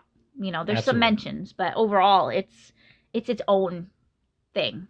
And one other quick thing on this is, which I didn't know about this until recently, during this episode, Ian is shown wearing cat ears. Yes. And they were like, oh yeah, because Ben's on Halloween, so I'm celebrating Halloween. And it was never clear to me if it was Halloween also at the project. But anyways, you did raise that question. Yeah. In that episode. But apparently that is a Easter egg to Mason's character on Sandman. Oh, really? Okay. Mason's character on Sandman, which I haven't watched. Yeah, I haven't actually. Wears cat ears all the time. Okay. So that was a nod to that. Oh, okay. That's cute. So that's a fun thing to know about. I'm definitely going to put that on my watch list when I have room for another show. Absolutely. Okay, so done with that episode. Moving along. Episode 8, Stand By Ben. Stand By Ben. Ben leaps into one of a group of troubled teens in 1996 escaping from a youth camp. Okay, so several points during this series, I mentioned that sometimes this series tries to do too much and falls on its face doing it. This episode is a prime example of that. It's trying to tell 3 different stories, does none of them particularly well, because it's trying to jam all this in together. We have a survivalist tale, which was totally incompetently done. I remember very clearly making fun of this aspect of the episode with you and having a blast doing it. There are no bad episodes in this series. This is pretty close. We have the kids, the troubled kids and getting to know them. And then we have this camp story where, like these evil bad guys. Yeah. So much story, none of it is told particularly satisfying. And we also this is the fall finale. At this time, this was the fall finale. Right. This is right before our hiatus, which seems weird because it's not the center episode. It's episode 8. Right. You'd think the break would came after episode 9 because we already had a order for the additional episodes by this point. Right. So yeah, Ben's a teenager. His name is Ben. I thought that was fun that he got to do his own name. At this point, Sam had already, actually. Not in season 1, Sam didn't get to be his own name, but by the time he was a woman, Samantha Stormer, he got to use Sam, and that came up several times. It was something that we got nods back to a lot. So I like that we got a Ben character. That was fun. They're escaping boarding school. There's 3 other teens. We really got to know these characters, and that's something I liked, is we got stories on all of them. Like, we were told their backstories and who they were. I liked that. That it wasn't just like, oh yeah, it's a bunch of kids running away, who cares? Right. I liked that we spent time with them. They got some bonding moments. I felt like it was more character driven. Now, maybe they weren't trying to tell a character driven story. Like you said, they were trying to tell the story about the school, which kind of, got lost in the back burner. But I didn't have as much of a problem with this episode as you did. I think out of all the episodes, this is probably the one we're disagreeing on the most. Okay. I see all of your points, but I really liked the episode. I don't know. I still enjoy it. It's just that the setting of this episode. The music hit for me. That's right. I think part of it is that these kids are the age that we were in this time period, right. And yeah, I think that was an aspect of I think there's like a nostalgia element to it that, and same for Ben. He was about the same age as these kids. But it came out in this episode, well, really you had a different experience from them because you were this smart kid and, you didn't you have a different life experience than these kids, but you should be able to bond with these kids because they are the same. You come from the same, era, basically. Right. It's funny because Addison in this episode is both a negative and a positive. On the one, she doesn't get a chance to be actually useful. Yes. And that's right. a problem we had at the beginning of the series. There's definitely a lot of problems with the episode, but despite all those problems, I really liked it. On the other hand, though, Addison also got accepted into the group as kind of a presence. Right. And I really liked that aspect of things. So one thing that was happening during this episode is Addison was actually trapped there with them for 24 hours. So the team had used the power.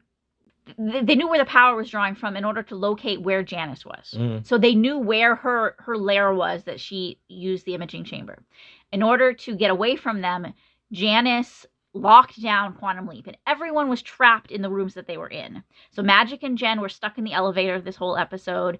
Ian was in the control room, kind of trying to run things, through Ziggy, and Addison was stuck in the imaging chamber. That's why she was there the whole time. She couldn't leave. So that's why, she really got to spend more time here than she probably would have on a normal day.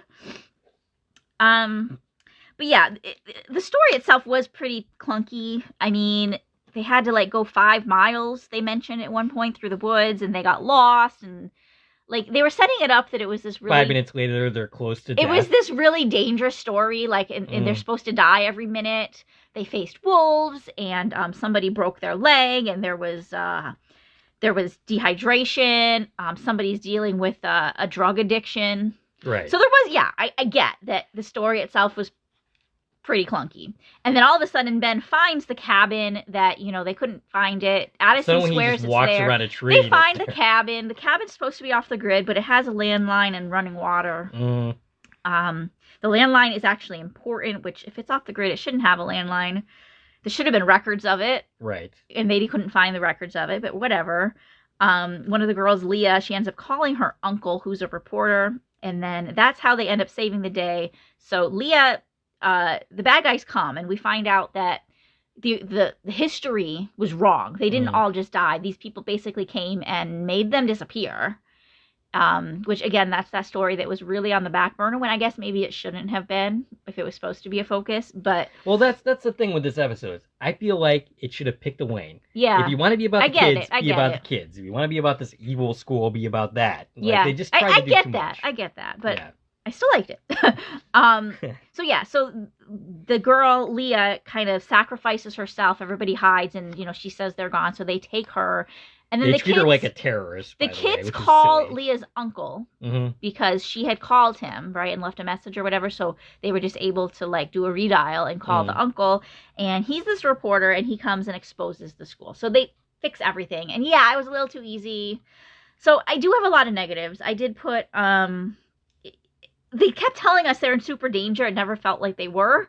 Right. There was something off with that.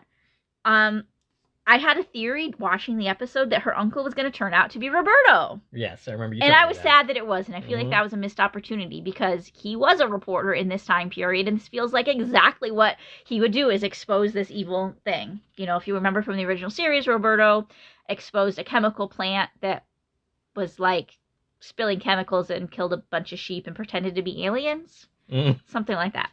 But I was disappointed that my theory was wrong, which, that's not a fault of the show, but I put it on my negative list. I don't know. I think it should be. Your theory should always be right. Anyway. And one other problem I had, and again, it's not a problem with this episode, but it's a problem with the overall story, knowing where we went with this season, okay? In the finale, 2018 Jen puts the project on lockdown because Ben is there and they think Ben's the bad leaper, right?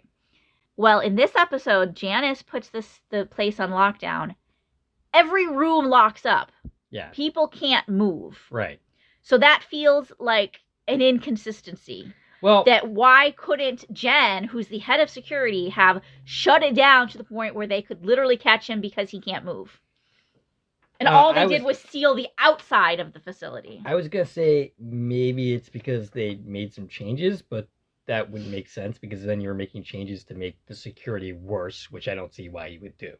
So, yeah, I can see your point there. Yeah, I felt like we'd established in this episode that level of security is in place. So it should have been more comparable to what they did in the finale. Right. I think. Yeah, this was also the episode where we have that the cliffhanger where Ben finally remembers something. Yes, he remembers I leapt to save Addison. Right. He doesn't know what that means, but he remembered that. Yes. And then we had a 2-month hiatus. Yeah. Which, that kind of sucked. Yes, it did. So then we return for episode 9, Fellow Travelers.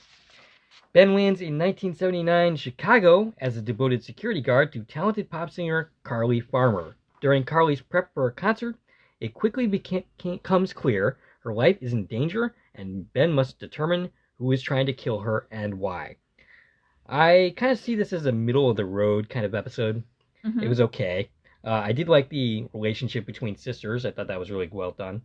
I also liked Addison's anger at Ben for not, for keeping that information about the fact that he was leaping to save her life from her. Yeah, she had a problem with him throughout this whole episode. She was very salty. When we got to the magic Addison scene, the heart-to-heart in that episode, that's when I started getting annoyed with the heart-to-hearts at this point in the series. It's like, I feel at this point like I've seen the same scene play out over and over. That'd be the last time I'd have this problem, because pretty soon we would start having heart-to-hearts that actually really worked. But those were my problems with the episode. Other than that, I thought it was an okay episode. Yeah, and talking about, the heart-to-hearts, in the last episode we had Magic and Jen locked in that elevator, spent this whole scene talking about her dad, which hasn't come back up yet. Yeah, and that's the other thing is, at this point I'm like, all right, we're saddling every single character with daddy issues. Is that really necessary? Yeah. We can't find some other way to, have some pathos with these characters. Right. So, okay, so first we have Ben, and then we have Addison with daddy issues, and now we're having Jen. Uh-huh. And Magic, of course, is estranged from his son. So, right. We can't have a normal, healthy relationship anywhere amongst these people with their parents. We haven't gotten into Ian yet. His relationship with his parents. I'm sure that's not very good either. There's a good chance it's not. Yeah.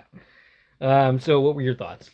Okay, so Fellow Travelers. So like you said, he's this bodyguard or security guard for Carly Farmer. I don't really love the 70s. I've made that clear. It's my least favorite decade. So this is right at the end of the 70s. I was kind of okay with it, but it was kind of for me, just because it doesn't hit me great. You know, yeah, okay, great, they're singing, whatever. One thing I liked is the first time Carly's supposed to die, the recorded history is that she died accidentally, and Ben's there to save her. Right. And a stage light falls on her during a sound check. Now, this is a direct callback to Glitter Rock, and I like that. I like that we can have these direct callbacks and make them Easter eggy nods. What I don't like is when we take an entire storyline and just redo it. But I feel like here it was well done, where, we just got that scene. It seemed very intentional to me. And I kind of remember the interviews. It had to be. In the interviews, I think they said, the writer said, oh yeah, I didn't even watch that episode. I was like, well, somebody did. Whoever storyboarded this took it from there, even if you don't know it. Right. Somebody pulled this from there, because it's identical to what happened. But I put that on the positive side, because I liked that in this bit, because obviously that's the episode we were going to compare this to, and I like that we had that mirroring in it. But then, we quickly learned it wasn't an accident. Ben changed history. She still died. Now the sister gets convicted for the murder, and we've got another murder mystery. Now, I put that on my negative side, because I don't feel like we needed another murder mystery so soon after the last one. Right. It's only been 2 episodes since we had a murder mystery. It's definitely not done as well as No, it's not done as well.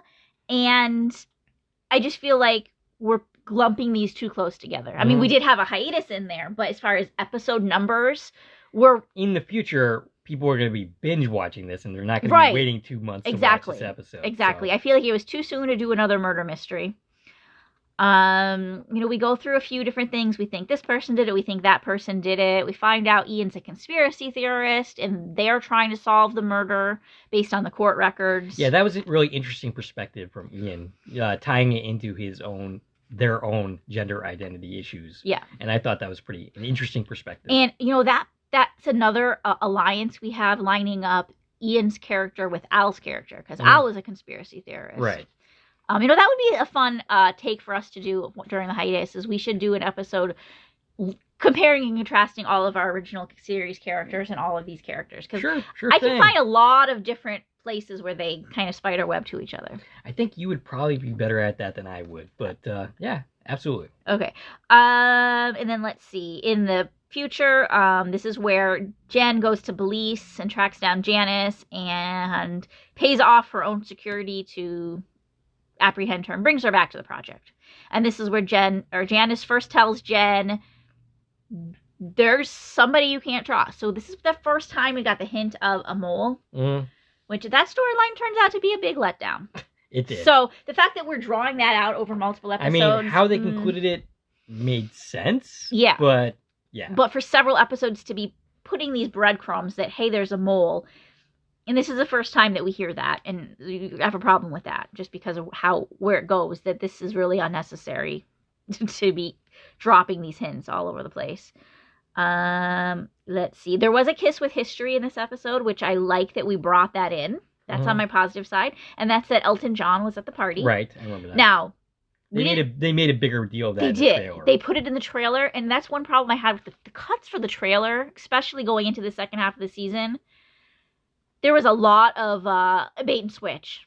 Which, to be fair, that's not the only NBC show to do that. Right, and I blame somebody at NBC for that. Mm-hmm. They are the ones who cut the trailers together, I'm assuming, and didn't stay true to what the episodes were actually about.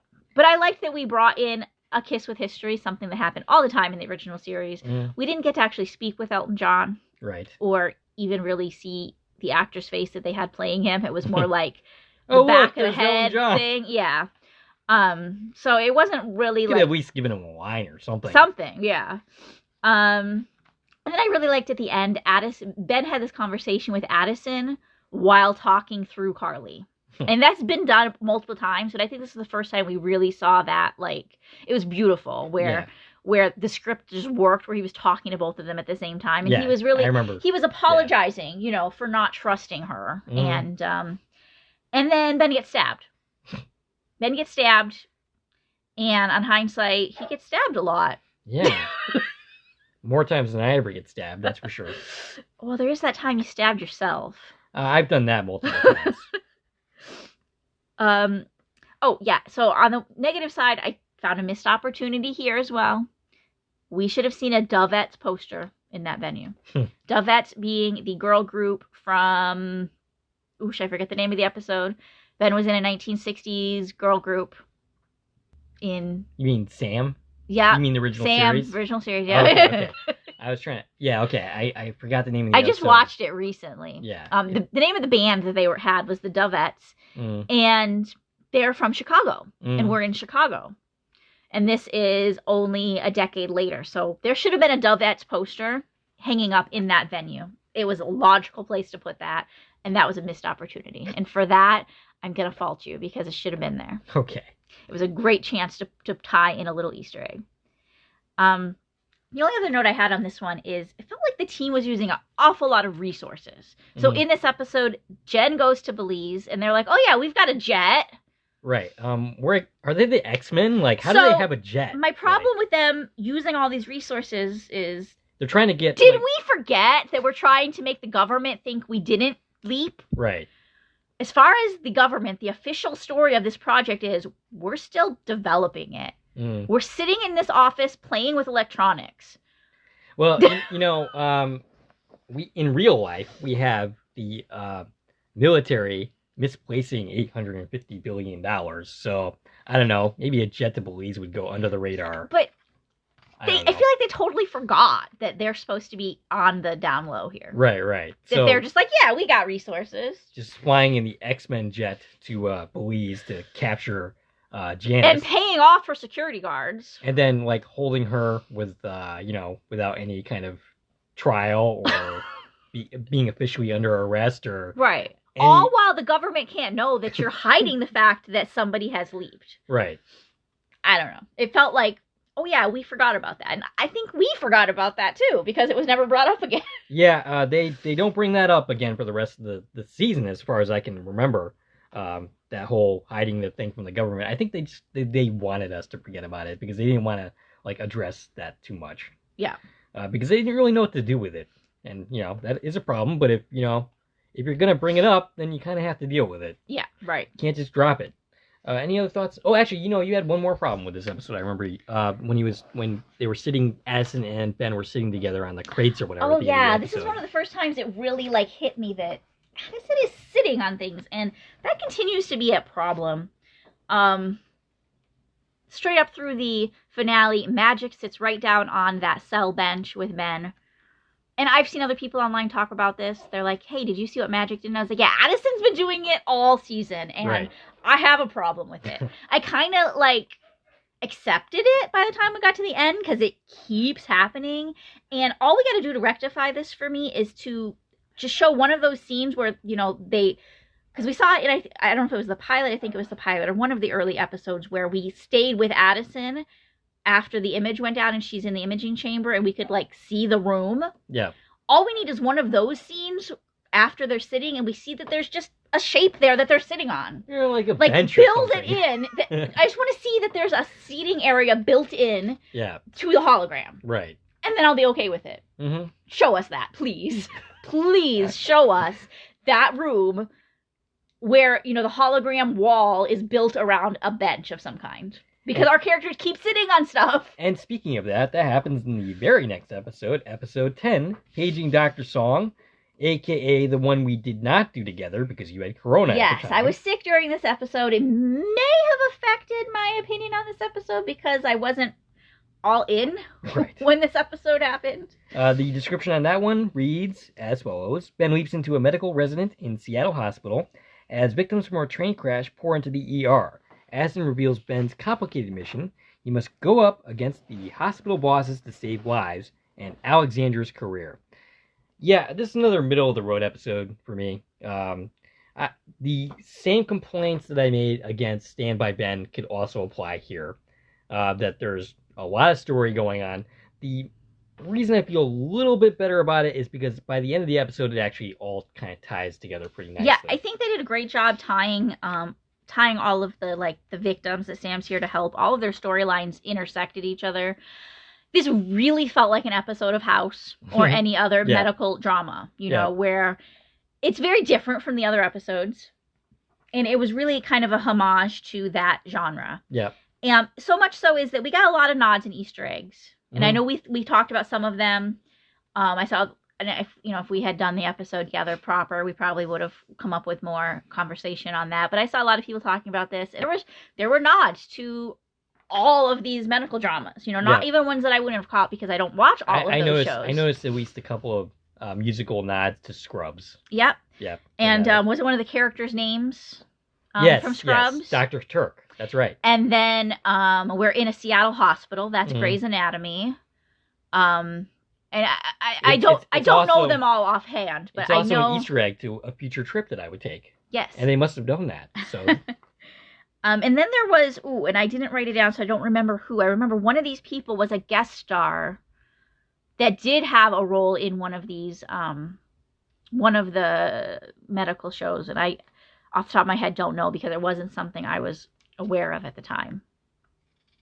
But anyways, there was a lot of nods to that genre. So they clearly were like, oh yeah, this is our medical show episode. Yeah. So yeah, he was this intern doctor, and she was a African American woman, which we did not make any note of. That's on my positive side. I think I probably brought that up. No, I mean they didn't make a big deal out of it. That's what I mean. Okay. Like Ben is a woman and he's a minority, and we as the show don't care, which is a good thing. But like you mentioned before, we stopped giving agency to the fact that it's funny he's a woman. And that like didn't even come up as an issue at all during the episode. Right. So there was a train crash. There's 3 people's lives he has to save, or 3 patients he has to attend to. And basically, he kind of uses all of them to help each other, and it all kind of weaves together, without going into all of it, which we don't need to because we covered all that, or you did, rather. And then in the present day, Janice is questioned throughout the episode, and she tells Addison to tell Ben to stop talking to anyone, including Addison, which Right. of course that wasn't going to work, but she's kind of desperate at this point. So yeah, those are my positives, was the fact that Ben is a female minority, and it's not a big deal. Right. Kudos, because it shouldn't be a big deal. And the fact that we had all of these nods to other series, which was fun if you're a fan of those series. Right. Negatives is one of those things we talked about with the trailers. Now, oh, yeah, that's right. The cold open of this episode, Ben delivers a baby in a parking lot. And in the trailer, they make a much bigger In the deal of it. trailer, we're shown, there's a whole episode about, Ben's a doctor delivering a baby. Well, no, it was over in 30 seconds, and it didn't come up again. It had zero importance to this episode. Right. Second episode in a row that they made a big deal with something in the trailer that ends up, like, not even remotely anything. That was a problem for me, that this didn't mean anything. It was literally just there. And the only other thing I had to say is we didn't have any Ian in this episode. And they all seem to take a week off throughout the series, but it's sad. I like Ian. So there was that. Anything else about this one? As far as the episode itself goes, like it was fine. It was a nice contained story. Yeah. It was a decent episode. It was okay. Middle of the road. And then we got another hiatus, and then we came back A shorter one. Episode 11, Leap, Die, Repeat. In 1962, Ben finds himself caught in a time loop and trying to stop a nuclear reactor explosion. This episode featured Bob Picardo, who was both in the Stargate universe as well as on Star Trek Voyager. That's where I know him from. It was a unique, well, it wasn't a unique sci-fi concept, but it was a sci-fi concept that was unique to this series. Yes, and was not something that the original series ever did. Right. So we're dealing with a time loop. And throughout this episode, Ben got to leap into 5 different characters. Yes. And initially, I wasn't feeling this episode. I thought the pacing was off. But then I kind of realized that they were being smart about this. Like that each time that he leaped into somebody new presented different challenges and different ways to find out more information. Like they utilized the character that he leapt into. Absolutely. So the whole leap takes place over 1 hour. So we're getting very minimal things happening, but they're happening over and over because we're reliving this hour 5 times as different characters, which I loved that. Yeah. And like they're focusing on this soda spilled on the floor and this person's pen and this notebook, and we're having the same conversations over and over, but they're all a little bit different because one person's missing each time, right? Because Ben has replaced them. So the first time he's Colonel Parker. He's at a nuclear reactor, and they're about to witness a test of it, right? But then suddenly it blows up and Ben dies, and the team's really sad.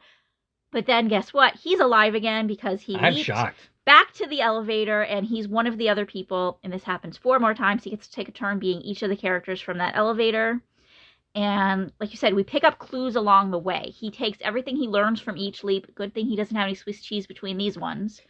And he's able to put it all together to find out who set off the bomb that blows this place up and kills everybody. And he figures it out and saves the day. And in a twist, it was somebody he was really early. It was his second leap. And in one of those leaps, he accidentally sets off the explosion we find out that himself. he's the one that did it. So, he kind of eliminates that person as a suspect because, well, he was that person and the bomb still went off. But because of the way it was set up with the detonator, he didn't know that he actually hit the button. So I liked the way that story played out. I think they did a really good job. The only negative that I can recall in this episode was there was a project scene in which all the characters were arguing about, like basically Jen was arguing that they should shut off the accelerator to end the leap. Yeah. That argument was completely incoherent. Like, I could not follow anybody's logic. Well, I mean, I could, but it was out of place. The argument just did not make any sense. I'm like, what do you mean turn off the accelerator and that's going to end the leap? Does that mean Ben would come home?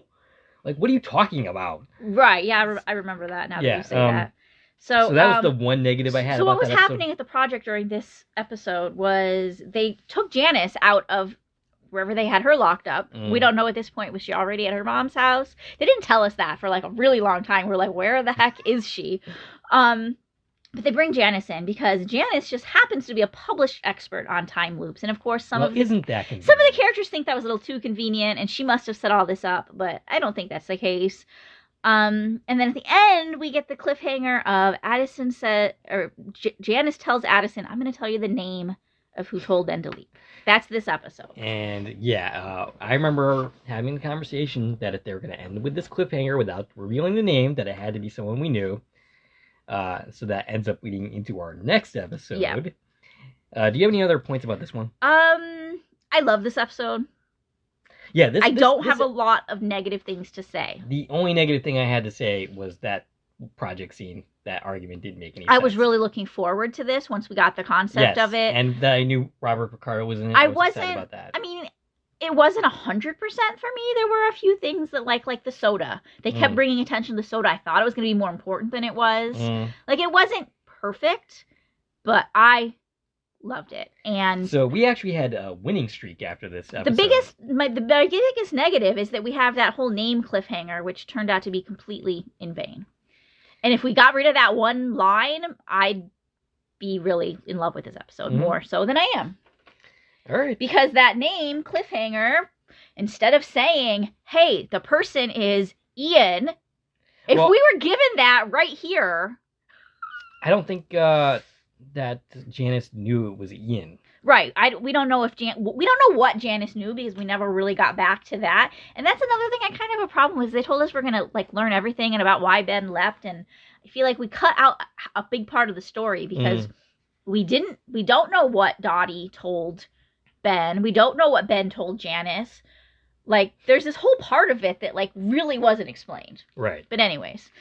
So yeah, that leads us to episode 12, Let Them Play. Ben finds himself in the body of a high school basketball coach whose daughter is trans on his team and faces prejudice from the community. This is the second episode. This is a great episode. It was a great episode. We have like a topical issue. Ian got moved front and center for the first time. Got to do something more than just be the explainer of what's going on or technical jargon. We got some insight into Ian. It was a very well done episode. The only issues that I had that I can recall. So when I was originally watching this episode, eventually, do you remember the name of the Gia? Okay, Gia. Yeah. Gia has this speech where she is basically saying, "Hey, look, your fear is not my problem. You're overbearing, this and that." And at the time, I was thinking, well, we really didn't see that. That was my reaction in the first watch. The second time I watched the episode, I was like, oh, we totally saw all of this. It was just kind of really subtly done. Plus, the editing of the series is fast-paced, so it's very easy to miss things. Yeah. So all of that was accounted for.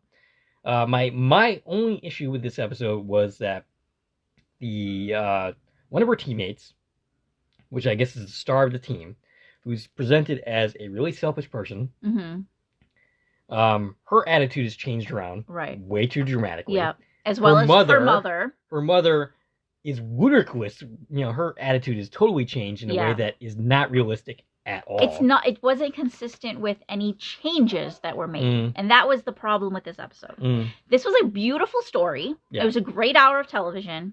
My problem with this episode is it did not feel like an episode of Quantum Leap. Given that our leaper didn't do anything to change anything, yet everything changed. Right. I remember we talked extensively about this. Ben did such minimal things that don't really seem any different than what the dad would have done. The only thing that Ben did was when he got there originally, and that was put Gia in the game. Right. At the start. Right. So he leaps in the middle of the game. Somebody got injured. In the original history, was that star player. The coach played a player short, and they lost the game. Now, Ben assumes he's there to win the game. That's a fair assumption. And he takes the only person on the bench that's not injured, which is Gia, and puts her in the game. Doesn't know that this is his daughter. Doesn't know that she's trans. I don't think he would have seen that as a problem. Yeah. Right? Because Ben, is more open-minded than the booing section of this gymnasium.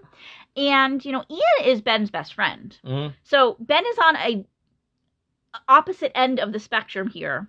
And I don't feel like he has a full understanding of, well, what's the problem? Right. Right? Which a lot of people didn't, because there shouldn't be a problem. Mm-hmm.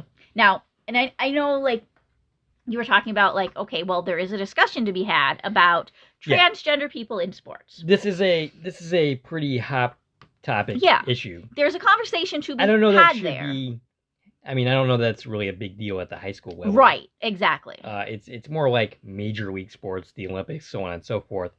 There is a discussion to be had here about how to handle this. Right. That doesn't involve being prejudiced. Exactly. But there is a reasonable conversation to be had. Yeah. But then also, I don't feel like this episode really dove into that conversation at all. It doesn't take a position on that. No, it really was looking at just pure hatred that was given to this girl and to this family and to Ben's character for making the decision of allowing her to play. Right. Now, we got to see beautiful representation in this episode. There were a lot of transgender actors. Right. Including a scene that doesn't involve our main characters at all. Just two transgender people talking to each other. Right, which is an oddity in this series to not have somebody from our team in the scene. So it definitely was, like I said, it didn't feel like a Quantum Leap episode, which isn't a bad thing per se, except when we're talking about how it stands as a Quantum Leap episode. Right. So on the pluses, it was a very important story. It was super inclusive. They did a great job of that, I think. Now, I remember you kind of didn't love, like, the scene where they showed all of the kids. Yeah, I didn't like where they were, like, showing the kids, like, looking directly at the camera. Yeah, you thought it was a little too on the nose. Yeah. I liked it. I thought it was a great way to do what they were trying to do with this episode, which was to really be an eye-opener to the audience that they have. I did, as a plus, like the fact that they also delved into the mental health aspects of being a trans person, or in the LGBT community in general. Right. And that falls into my wheelhouse, so I really appreciated that aspect. Yeah, absolutely. Well. There was a lot of good in the script, in the story. It was beautiful. On the positive side, we've got Shakina. Triple threat in this episode. She directed this episode, wrote it, and she guest starred in it as well. Yes, which was a lot. Yeah. And she pulled it off. She did a great job telling the story that she wanted to tell with this episode. And I applaud her for pulling it off. But it didn't feel like an episode of Quantum Leap. Which isn't, it's not a criticism of this episode, even though it is. Sort of is. You know what I'm saying. Yeah, I get you. I got what you mean. I like the music in this episode. Again, that's a setting thing. That was popping for me. I loved it. Yeah, this was our time frame. Yeah, basically. They're in high school in 2012, so they're a little bit younger than us. I guess, yeah. But we were still young people. Right. You know, we were in our 20s. Were we? 30s. Yeah. Okay, never mind. Never mind. We're old. You know what? We're young at heart. We were still enjoying music. Yes. At that point. I don't know any modern music that's out right now. I don't follow current music anymore. This is probably like the last time I listened to current music is around that era. Because then I stopped listening to the radio. And I started listening to, things specifically streaming that I like. Do you know what I'm saying? Yeah, no, I got you. And one other thing I loved in this is Ian was having memories of the new history. Yeah. And I really loved that they explored that. That seemed like a great element to me. The negatives, like I said, Ben didn't do anything. And we talked about that extensively in our podcast. We really couldn't break down how did he make these changes happen? How did he change these people's opinions so much? And the answer is he didn't. Right. So that was my complaint. That this episode went down a lot on my list simply because it didn't hold up to the leap. Right. It was missing something in the leap. Mm-hmm. And then there was the whole name thing. Now, the letdown of the name was Dottie, and we said if the name's not somebody we know, we're going to be upset about that cliffhanger. And the name was not somebody we know. But at the same time, it turned out to be somebody that we knew. At the same time, right. It did redeem itself by showing us those pictures of Ian. Dottie drew these pictures of Ian, and we realized Dottie was leapt into. Right. And that was fun. But we also never met Dottie again. No. I mean, would have loved in the finale, I would have loved us to have a 2-hour finale so we had time to do all this. Right. If you're going to explain the I wanted to story see the of original. why Ben leaped and all of this, yeah, I wanted to see Ben and Dottie have a conversation. I wanted to see more of these callbacks to this story. I wanted to see the entire original timeline. Yeah. Exactly what happened. And Right. we don't- I'd love a whole episode dedicated to here's original history or whatever. Right. And we didn't get that. I'd love to see Dottie again. I'd love if we went back there. I don't feel like we're going to. I feel like they closed the book on this. And that's sad. We could still bring her back. I mean, there's a number. I mean, it's possible. Absolutely. She's part of the writing staff. Yeah, so. I'd love to see Dottie again. Yeah. Whether, Ian's there or not. Whatever. Mhm. Let's do it. Bring Shakina in. Because All right. she's great. Okay. Well, hopefully the writers are listening to our podcast. And, actually, it's possible that they could. They could absolutely stumble onto our podcast. They do like some of your tweets on Facebook. I mean, not Facebook. Wow. Your tweets on Twitter, Yes. so you never know. All right, so moving on. You were done with. Yes. Okay. Yep. Moving on. Okay, so moving on. Episode 13, Family Style. Ben leaps into 2009, where he has to help a struggling Indian family save their restaurant. I loved this episode when it aired. I still love it. I liked that we were leaping into an Indian family, Mhm. which is not something I think the original series ever really did. This whole series is definitely more diverse. Yeah. And not in a bad way. No. Some yeah, people yeah. take that as a negative. Right. No, we're definitely saying that as a positive. I love the family dynamics here. This family felt like a real family. Yeah. I thought, all in all, this was a beautiful episode. I'm struggling to come up with negatives for this episode. Maybe, I can't really think of anything negative to say, other than maybe the conclusion was a little bit too easy. It was. That's what I have on my negatives. It was just a little too easy. Okay, so Ben is Kamini Prasad, and an interesting fact that I just learned when taking these notes yesterday was Ben's character's name. Originally, their last name was Prasad. Oh, really? And when Raymond Lee was cast, obviously they changed direction of where they were going with that character and, gave him a different last name. But apparently they originally were going to have an Indian character as our lead. Interesting. So Ben's original last name was Prasad, so that's where that name is used here. So he is in the kitchen of this Indian. It's a buffet restaurant. He's one of 2 daughters running the restaurant with their mom. The dad died a year ago. We find out that they owe the landlord $30,000. We also find out that the restaurant's going to burn down today in insurance fraud. And Ben convinces the landlord to give them the night to fill the restaurant. All the proceeds are going to go to her. It seems like a tall order to fill. Yes. He also gets this investor to come, agree to come to the dinner service. So it seems like everything's all lined up, except he doesn't know how they're going to actually serve this food because everybody's fighting. The mom and the sister are fighting. The entire kitchen staff goes MIA for different reasons. Oh, that is actually negative. We have one character that's like, I gotta go do this thing, and then we never see them again. Yeah, and then the other one falls asleep. Yeah. So Ben uses Groupon, which is a new concept now in 2009, and the place is filled with reservations. They're expecting hundreds of people, including this investor who's supposed to save the day, and everybody's fighting. He gets the family to pull together. Like you said, it's a great story between the family members. I mean, I won't go into all the details, but he gets the sister and the mom to make up. Everybody's happy. They're going to go cook dinner.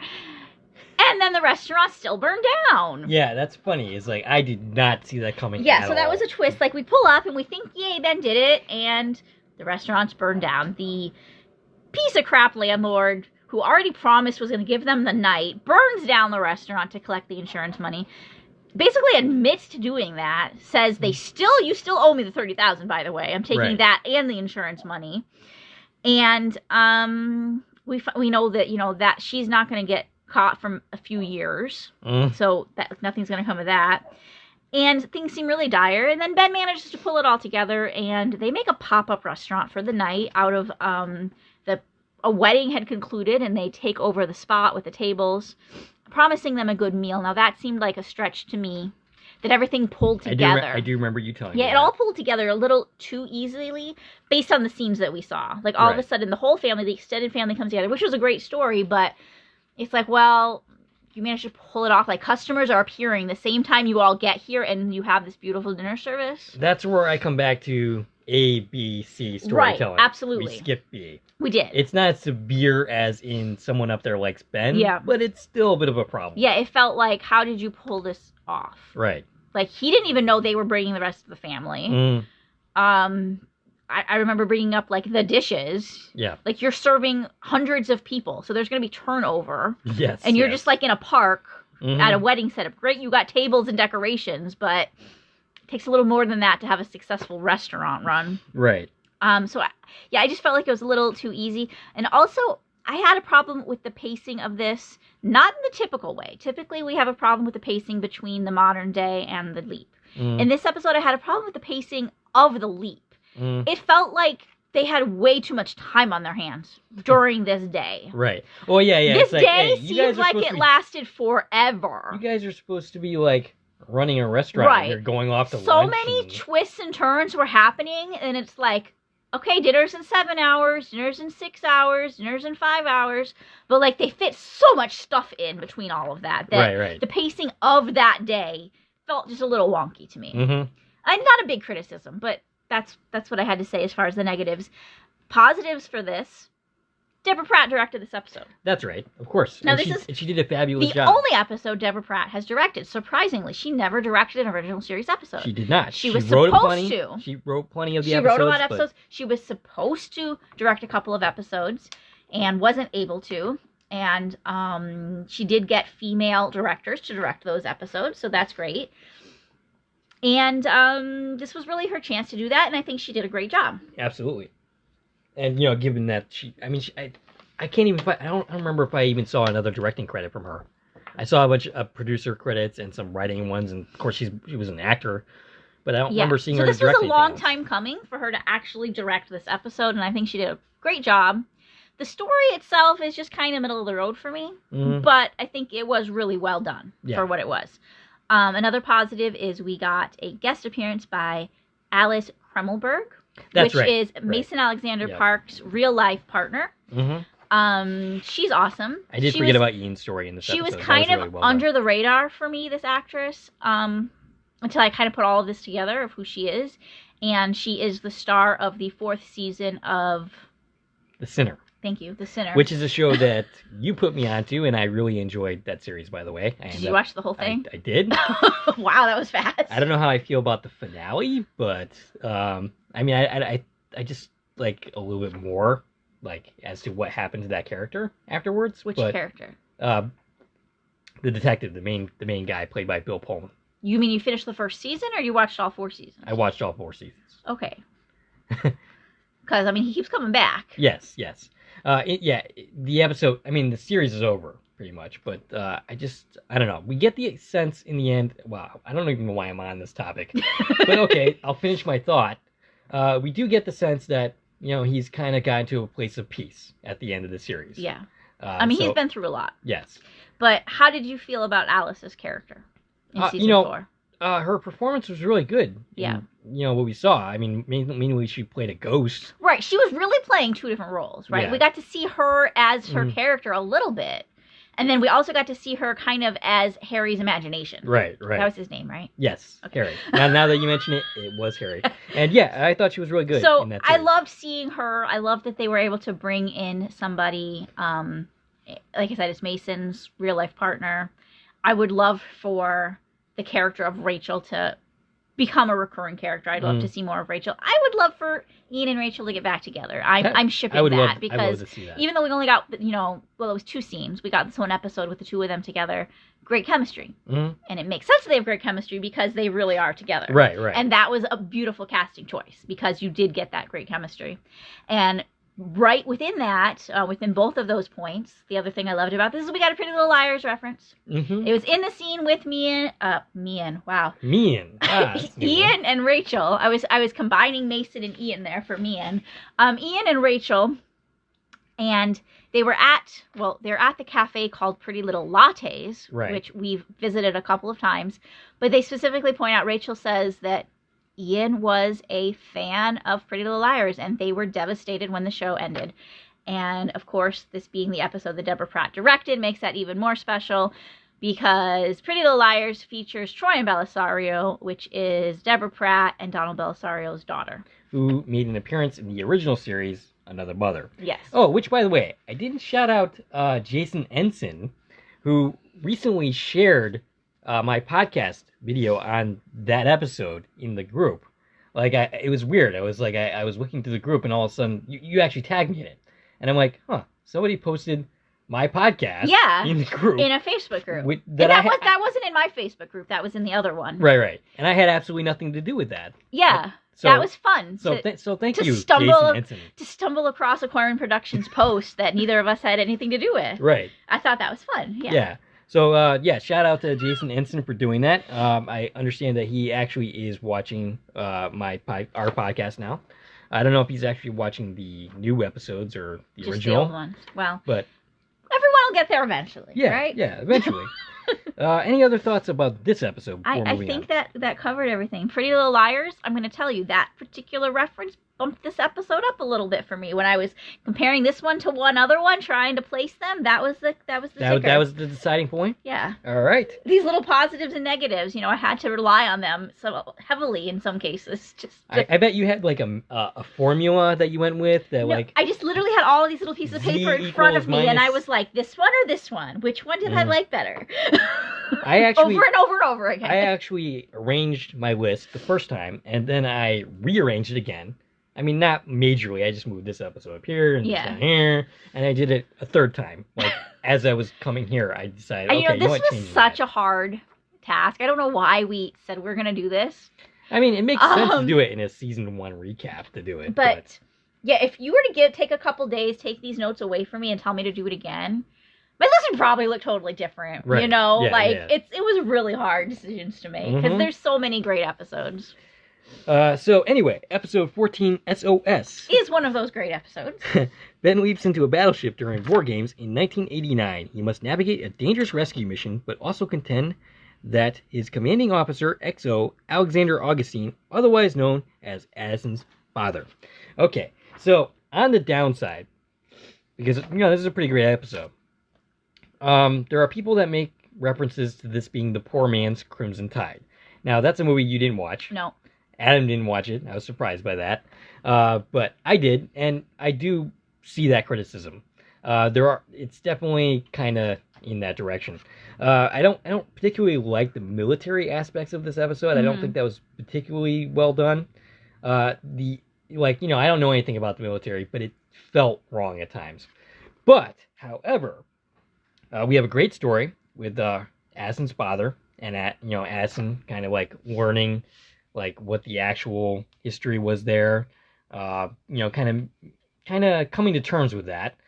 We had some great, project scenes versus the weep scenes. Yeah. Those were, for the first time, really well connected in a beautiful way. Yeah. I actually think this is the best example of it in the season. Absolutely. There might have been one that topped it, but I think this was pretty up there with the best version of it. It was very seamless integration between the Weep story and the project story to the point where they were literally finishing sentences between the characters. And I think absolutely this is the best example of them doing that. So we're on the USS Montana, which is a fictitious ship that was never actually built.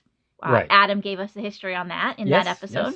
Yes. And he keeps asking me if anybody's made any commentary on his involvement. So if anybody has anything to say, please give me something to tell him. Yeah, Kelly M., if you could kindly make a comment just so we can make Adam happy, that would be great. So we're on the USS Montana, like you said. Addison's father's there. Ben is kind of the third in command on the ship as Commander Rossi. We never got a first name for Rossi, by the way. So there's the captain, and then there's Addison's father, and then there's Ben. That's the chain of command.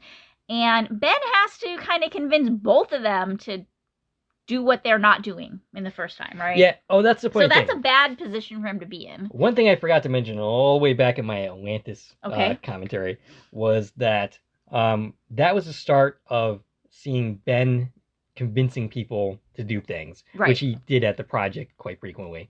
And he would do that throughout the season. Those instincts work against him in this episode. Exactly. Ben is good at talking people into doing things. we saw that very well played out in Salvation or Bust, where he was able to rally the troops and get everybody to work together. Here, because the two people he has to convince are above him, right, he's not allowed to give his opinion. So he's constantly getting chastised for basically overstepping. Right. So basically what's happening here is there's a U.S. sub that got bombed. Well, they hit a mine, right? Yeah, But we don't know that until way later. And nobody really knows what it is. The distress call comes in. They can't tell who it's from. They think it's the Chinese trying to trick them because they are in the South China Sea. And they're not there for that. They're there for, like, war games.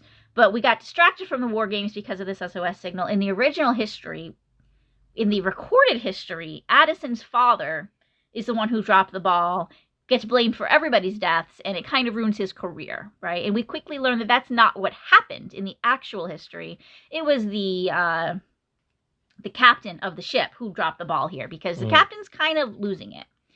And Addison's father, Alexander Augustine, took the fall for the captain because he's really his mentor. He is, as Al is to Sam. Right. You know, they work closely together. He's been there for him forever, and he feels like he owes him his whole career and gives him his whole career. But so Ben has to, like we said, he has to kind of work and convince both of them to do what they weren't going to do, which is to go answer this SOS call and save these people and convince them, hey, these are like our guys that we need to save their lives, and we're the only ones who can help them. And in that seamless interactions with the future, we have Magic goes and talks to a Chinese counterpart of his from that era. Basically a current friend that works with the Chinese government currently. Right, but it was to get his perspective on, well, what's the Chinese take on that day? Because we don't really know. All they have is this record, which they already know is wrong. Yeah. Right. So they know, like, what happened, and they're trying to figure it out. And we have everybody plays a beautiful part. All of the people in the project have something to do. There's a lot going on, and everyone is pulling their weight. And then there's a lot of math stuff that happens. Ben gets to use his math skills, and he's got to go through this minefield. And then there's, like, there's this whole, what's it called? When, like, people take over the ship.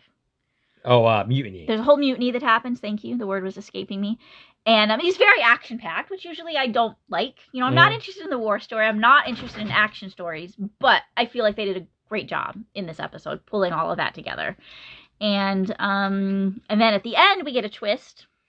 Yeah, where the Walker sailor character that Ben's been talking to the whole time, that's been helping him through this entire process, doing all the math, doing all this stuff, but he's only talked to him on the radio, is Martinez.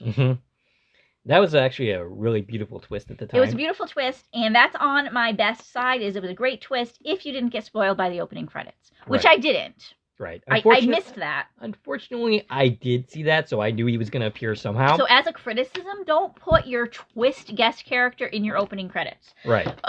I get that you want to give them credit for it, but don't do that. Like, for example... You could do that at the end credits. For example... There have been shows that have done that. If we get a Scott Bakula appearance ever, don't put that in the opening credits. Right. Yeah, please don't do that. Okay, so positives, beautiful, it was beautiful, seamless integration between the stories. We got a Back to the Future reference. I think that was our second or third time we got that, which I love that. It was this great personal story for Addison between her and her father. I loved that. Problem I had is the way Ian dismissed the fact that basically Ian said, well, making these changes in Addison's father's life isn't going to affect her. It's not going to do anything to her. I thought that was a very weird attitude to take. I don't like that. It's completely contrary to what the series is all about. Literally, this series is about making big impacts half the time by just having one conversation with somebody. You know, we just watched, for example, Starlight Starbright, fifth season episode. And you're talking about the Janis Joplin scene. Sam manages to save his host's grandson's life by having a conversation with him about rock stars that overdosed on drugs. And just through this conversation, he put this seed into this character's brain that would change the course of his life. Right. Yet we're taking a stance here that literally changing her father's career from the time she was 2 years old isn't going to affect her. Now, to be fair, that was just Ian's opinion. Right, but then nothing changed. Right. I guess. I mean, yeah, we make, we turn this guy from a disgraced soldier into somebody. A hero. Yeah, basically. And that doesn't change the course of anybody's life. And Addison's attitudes change. Yeah. But it's not really made clear. Is it because her life did change, or is it just her attitude today changed? I took it, at the way the episode presented it, I took it that Addison seeing all this from the future perspective. Right. Is what and also knowing attitude. what we know now, that she should have been in a quantum bubble during this episode. Right. She shouldn't have even ever felt the effects until after Ben left. So yeah, I don't think Addison's attitude changed because of the timeline changes. I think that was just because she saw. Right. That was a today change. Yeah. But I don't know, if your dad is an entirely different life, right? Because his career that's a big deal. He's a military man. Right. His career is going to play out very differently throughout her whole life. It should affect her. Yeah. I mean, and she joins the military. Like, this should affect her. Oh, yeah, absolutely. And to say, like, oh, it's not a big enough of a deal to affect her life, it feels like a cop-out to me. Yeah. I didn't like Ian saying that. That threw me when I originally saw that, and I complained about that in that episode. But this would have been a good time to bring up the quantum bubble that we were introduced to in the finale, that if something affects our own lives, we're not going to feel the changes until they're cemented by another leap. Yeah. Which makes perfect sense. That should have been brought up in this episode, because we had very personal changes happening in this episode, and it felt like we were feeling changes immediately. And even Magic said, oh, everybody in the military remembers this day. It's a huge deal. It's a very historic moment. He was remembering the changes as they were happening. Right. So I feel like they hadn't thought of that theory yet. No. Plus, the quantum bubble thing kind of contradicts the whole thing in Let Them Play, when Ian remembers the new history and not the previous But history. you can claim that was far enough away from them that it wasn't a personal history. It was just somewhere in their memory bank. Right. Yeah, okay. All right, any other thoughts about that episode? Nope, moving on. Okay, episode 15, Ben's song for the defense. Ben leaps into the body of a harried public defender who is the only one that believes her client's innocence. Okay, positives. I like the way they presented public defender work. I think they did a very good job on that. They showed us that this was crazy and hectic and the pacing was ridiculous, but it made sense here because that's what Aleda was facing. Other positive was Jen as the Leaper. That was the first time that we had as the not the Leaper, hologram. The hologram. My bad. You're writing a new show. And, maybe that would be an interesting spin-off. But... yes, Jen is the hologram, and that was kind of fun. We had that bunny story that, when she said it sounded completely ridiculous. Yeah. But, when we actually learn the story, which we don't actually learn the story in this episode, Kelly M. ended up telling us the story. What the actual story was, it actually makes sense. It fits. What the story she was trying to tell makes sense for what she was trying to tell Ben. She just didn't do it coherently. Yeah, which highlighted Jen's not good at talking to people. Right. And she said, I don't do pep talks. Right. So a problem. Okay, so throughout this episode, Ben's a lawyer, right? He's a public defender. He's juggling all these cases, but we're highlighting on this one case, which is a murder case. Okay, so two problems that I had. One is, it seemed really not accurate that the same public defender is going to be defending a murder case and a parking ticket. Not in the same building, for sure. I remember that discussion. Aleda had this crazy array of cases that were didn't feel like the same person would have all these cases. Tons of cases, I get, sure, that feels right. But the different array of types of cases, and like you said, she was in one room, back and forth in one hallway the entire time. No, there was something dropped there. That was an overstretch, I think. And the other thing is, so what happens during this episode is Ben goes and finds a gun, right? So we're finding evidence that that we find out was supposed to be found years from now. This gun was found hidden in, I don't even know what kind of building. There was somewhere they go. And they know this from a news article in the future that in a few years, this gun's supposed to be recovered, and they're going to use this as evidence that this kid didn't do it, right? So Ben, as Aleda, and then with the help of like another one of her clients, the motorcycle dude, they go there and they find the gun and they run the ballistics, and oh yeah, it proves that your kid didn't do it.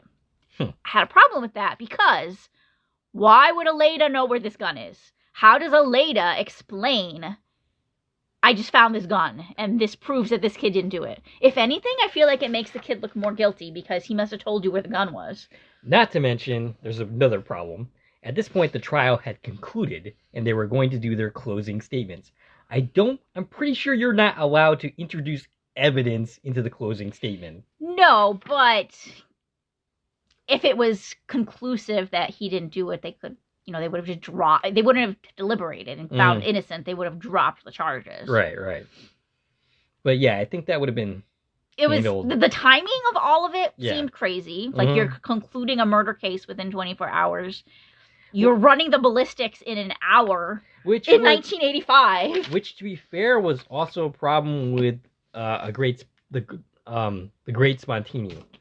We talked about exactly. Yeah. Except I'm going to be a little more forgiving about like a custody case over a murder trial. Yeah, that's the other thing. That's the one thing I brought up in the podcast is, these things take months to years to resolve.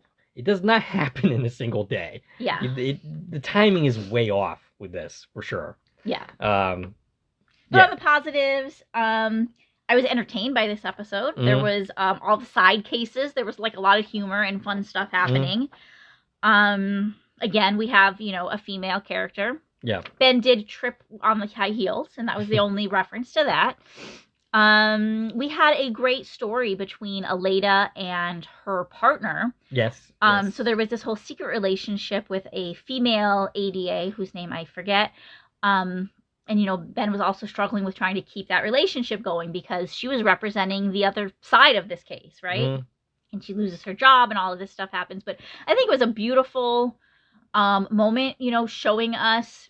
Again, we're touching on the LGBTQ. Did I say that right? Don't ask me. I screw it up all the time. And we never even mentioned that that's what we were doing, right? It was just kind of put here. And it was there. And it was again, not made a big deal. Some people had a problem with that, but boo-hoo to you. Right. I thought it was great. And we got another Back to the Future reference. Jen gives us horse race numbers. Oh, that's right. I forgot and about that. References Marty's almanac. And we had another great guest appearance in this episode, which was the character of Saul, played by Dean Cameron, who was, I don't think we brought this up because I didn't realize it at the time. He was the character of Chainsaw in Summer School. Oh, okay. Which I love that movie. So I thought that was fun, realizing that was him. He got old. Which means we got old. I mean, it happens. Did you watch Summer School? I don't think so. Was that a movie or a TV show? It's a movie. Okay. It's a comedy from the 80s. Gotcha. Put that on your list. I love that movie. Okay, we'll do. I probably won't hit it the same because, I'm significantly older. My tastes have changed. I might have liked it better back then than I would now, but yeah, I will definitely watch it. Watch it. If anybody hasn't seen Summer School, that's a classic. But then there was also like, who is Saul? I remember we were kind of confused about this character. He was just kind of there giving Aleda advice, and they never really told us who he was. Yeah. I remember that. But overall, it was a fun episode. I feel like there were some, not inconsistencies, but inaccuracies. But it was fun. Yeah.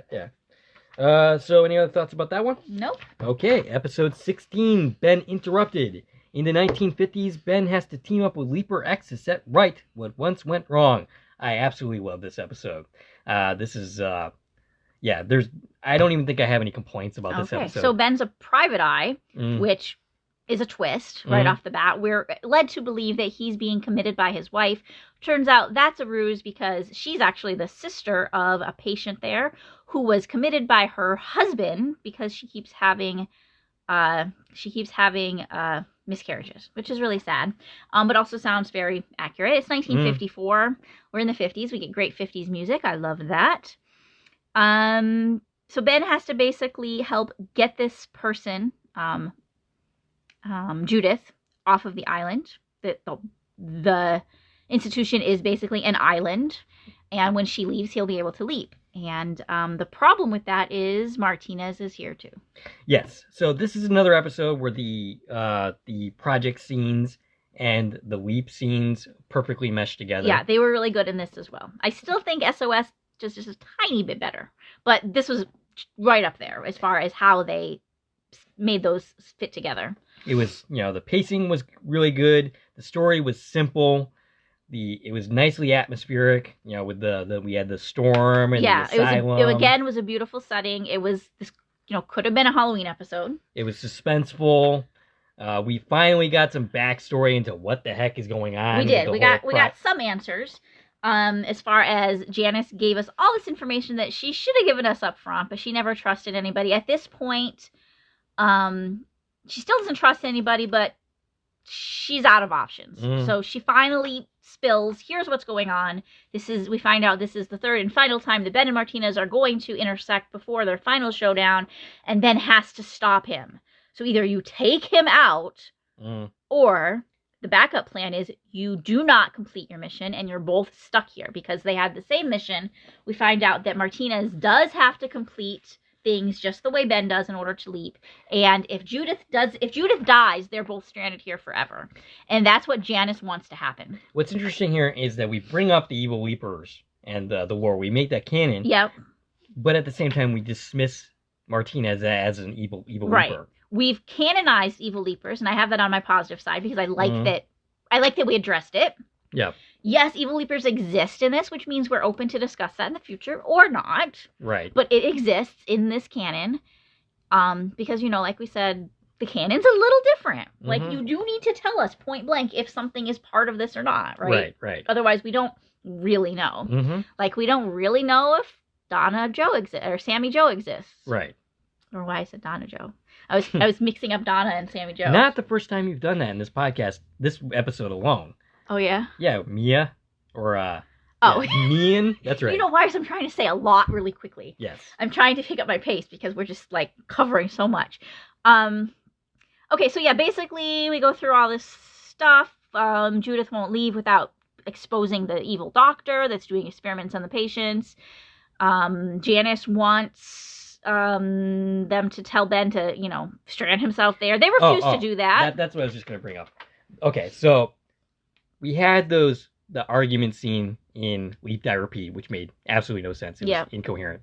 Here, they have a project scene argument with Janice once again, and it makes complete sense. Yes. Everybody's position is perfectly laid out and it makes logical sense. Right. When it comes down to it, we have less characters shouting at each other. Yeah, we do. It really comes down to... We're missing the character of Jen. Who's not even really in this episode. Jen, exactly. She's not in this episode. She Other than had a brief COVID. cameo. Yeah. George, what is her name? Nanrisa Lee. She had COVID. And they explained it because she had a cough and they sent her home, Jen. So she's not there. So yeah, there was less perspectives to see, right? And I think that very much works to the episode's favor. Yeah. We have basically Magic arguing, and Ian's not really in the argument that much. Right. They're just kind of there, but not taking a side specifically. It's Addison, Magic, and Janice arguing at this point. Yeah. And then Addison basically says, I don't care what you guys say, I'm going to help him because we're not stranding him there. And then Magic backs her up saying, yeah, we're not. I promised your dad, Janice, I'm not going to let another leaper get stuck in time. We'll deal with what happens next, but we're not leaving him stranded there, especially. My goodness. So Addison has a great role here where she gets to finally interact with somebody else during a leap. And that is Addison and Martinez can interact. They can see each other. She convinces Martinez to work with Ben. Keep your enemies closer. We have the same goal, so let's work together. Right. Okay, so they work together. They get the files. They save Judith. They find an escape route, which is up this ladder from the basement. Everybody climbs up the ladder except for Ben. And then Martinez double crosses him, which I saw coming. Yes, we all saw it coming. I wanted them to work together. I want him not to be evil, and I don't think he is evil, but he has a purpose. As far as he's concerned, the fate of the world is in his hands, right? He's doing what has to be done, or what he thinks has to be done, what he's told has to be done. And Addison has this moment, where Ben's basically about to die, and she has to, without interacting physically interacting help him live, Mm. help give him the strength he needs to live until he leaps. Which was, kind of a stressful, scary scene. Obviously, we knew Ben wasn't going to die, but it was still like they did a great job. Yeah. They really, all in all, this is all of these actors in here did a great job of pulling off all of these very emotional scenes. And then we get the reveal at the end that Ziggy is the mole. And yeah, that was a pretty big reveal at the time. Okay, so love the setting. Mm. We got some callbacks to the original series, multiple episodes of it, and I also felt a lot of American Horror Story vibes, which I liked. Lots of callback. Again, whenever we get callbacks and Easter eggs, I love it. I love it. We got more Back to the Future references here with the music. I loved the chemistry between Raymond Lee and Walter Perez. Like, this is really the biggest they've interacted, right? Yeah, like absolutely. they've met each other 2 other times, but this is where they really worked together. They were together the whole episode. It wasn't just like, haha, I'm here at the end. Kind of like SOS, basically. Right. I mean, both times, Defiance and SOS, he was in the last scene right before the leap. And in here, they really got to, I don't mean work together as far as work together, which they did, but they were interacting with each other. They were both central to the episode, and it was fun. They did a great job. These 2 actors have great chemistry. I would love for Martinez to come back because I think they would be awesome together. But aside from that, like we said, we mentioned the Evil Leapers. I like that. I didn't like the whole Ziggy's the Mole thing. Simply because, again, it's a letdown cliffhanger. Right. Because we immediately, in the next episode, dismiss that. Which makes sense. It totally makes sense. But for 5 episodes now, Janice has been talking about a mole. She's been saying we can't trust somebody. Then we find out it's Ziggy, and people are still confused. After watching the entire season, people are still confused. I'm every day explaining to people in my Facebook group, no, Ziggy's not evil. No, Ziggy didn't switch sides. No, Ziggy isn't Lothos. Is that his name? Yes. Lothos was the Evil Leaper computer or whatever. No. People are confused. And that's why I just hate that whole Ziggy's the Mole, because, one, it was a letdown of that whole storyline that we don't really have a mole. We just have technology and time travel. Right. So I don't like that scene in this because I feel like it opened a can of worms that didn't need to be opened. And it was a letdown not only to the storyline, but also it was confusing to a lot of our general viewers that I don't want to lose these viewers. And they didn't even really use it to good effect. No, honestly. That's the thing. It was again, it's one of these cliffhangers at the end of the episode that didn't pay off. Just like, I'm going to tell you the name. Right. Didn't pay off. I liked where they went with that storyline. Right. But that particular cliffhanger didn't go anywhere. Right. Any other thoughts about this episode? No, that was really my only real criticism. Okay. Episode 17, The Friendly Skies. Yes. When Ben leaps aboard a 1970s passenger jet as a flight attendant, he must outwit its hijackers before it mysteriously crashes into the Atlantic. Worse, he has to do it without Ziggy's help. Yeah, so the whole Ziggy not being there to help thing, they really didn't do a very good job. Yeah, so they shut Ziggy down because Ziggy's the mole. Yeah, they had the whole conversation about shutting Ziggy down in front of Ziggy. After that whole dramatic, I gotta, smash your phone so that Ziggy doesn't hear us.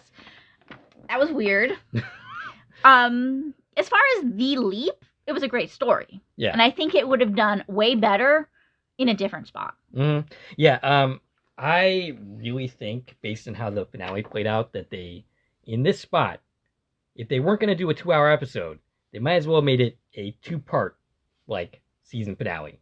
This episode should have been part 1, and then Judgment Day, part 2.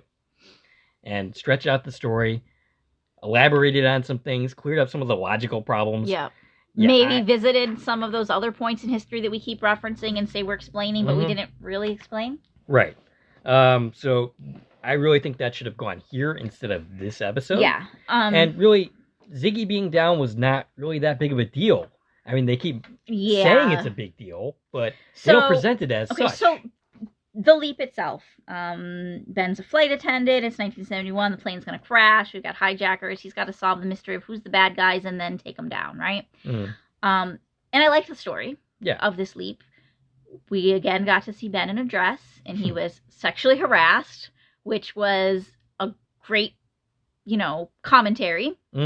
Yeah, so they actually make a deal of Ben being a woman here. Right. But it makes sense to do so. Yeah. So, and it was less of, oh my gosh, I'm a woman, to, oh my gosh, like, this is what women have to deal with. Right. Especially, like, back then. And then there was the character of Corey, who starts off being the super annoying passenger, but then he really turns around. I love the character Corey. Me too. I wouldn't mind seeing him again. I'd love for them to bring Corey back. I put him on my best list because he was a fun, memorable character. Right. I told you I don't remember who that guy is that we leaped into in What Disaster, but I remember Corey. Right. And then the scene between Ben and Ian, so Ben gets to take a spin at the imaging chamber, which... Oh, yeah, that was... They did once before, but just kind of observing the basketball game. Here, Ian's actually interacting with Ben. And Ian remembers... Ben remembers Ian. Yeah, so we've had this theme going over the last couple of episodes of who does Ben remember, and they have a bet going, so that's a fun side story. And the chemistry between the two was amazing. Beautiful chemistry between Ian and Ben. And they didn't have between Ray and Mason. It was great. Yeah, they didn't have seasons worth of scenes to they develop had this chemistry. One scene together, right? Like in the pilot before Ben leaves. So this was an important scene, setting us up for where we're going in the finale. And it was great. It was beautiful. It was one of the best scenes of the series, I think. Yeah. Was just that 2-minute interaction between them. And guess what? We're going to land a plane. And yeah, that's pretty much it for my best. I liked the story. I liked the setting. I liked the character of Corey. And I liked that interaction between Ben and Ian. Now, on the negatives, this episode felt a little rushed.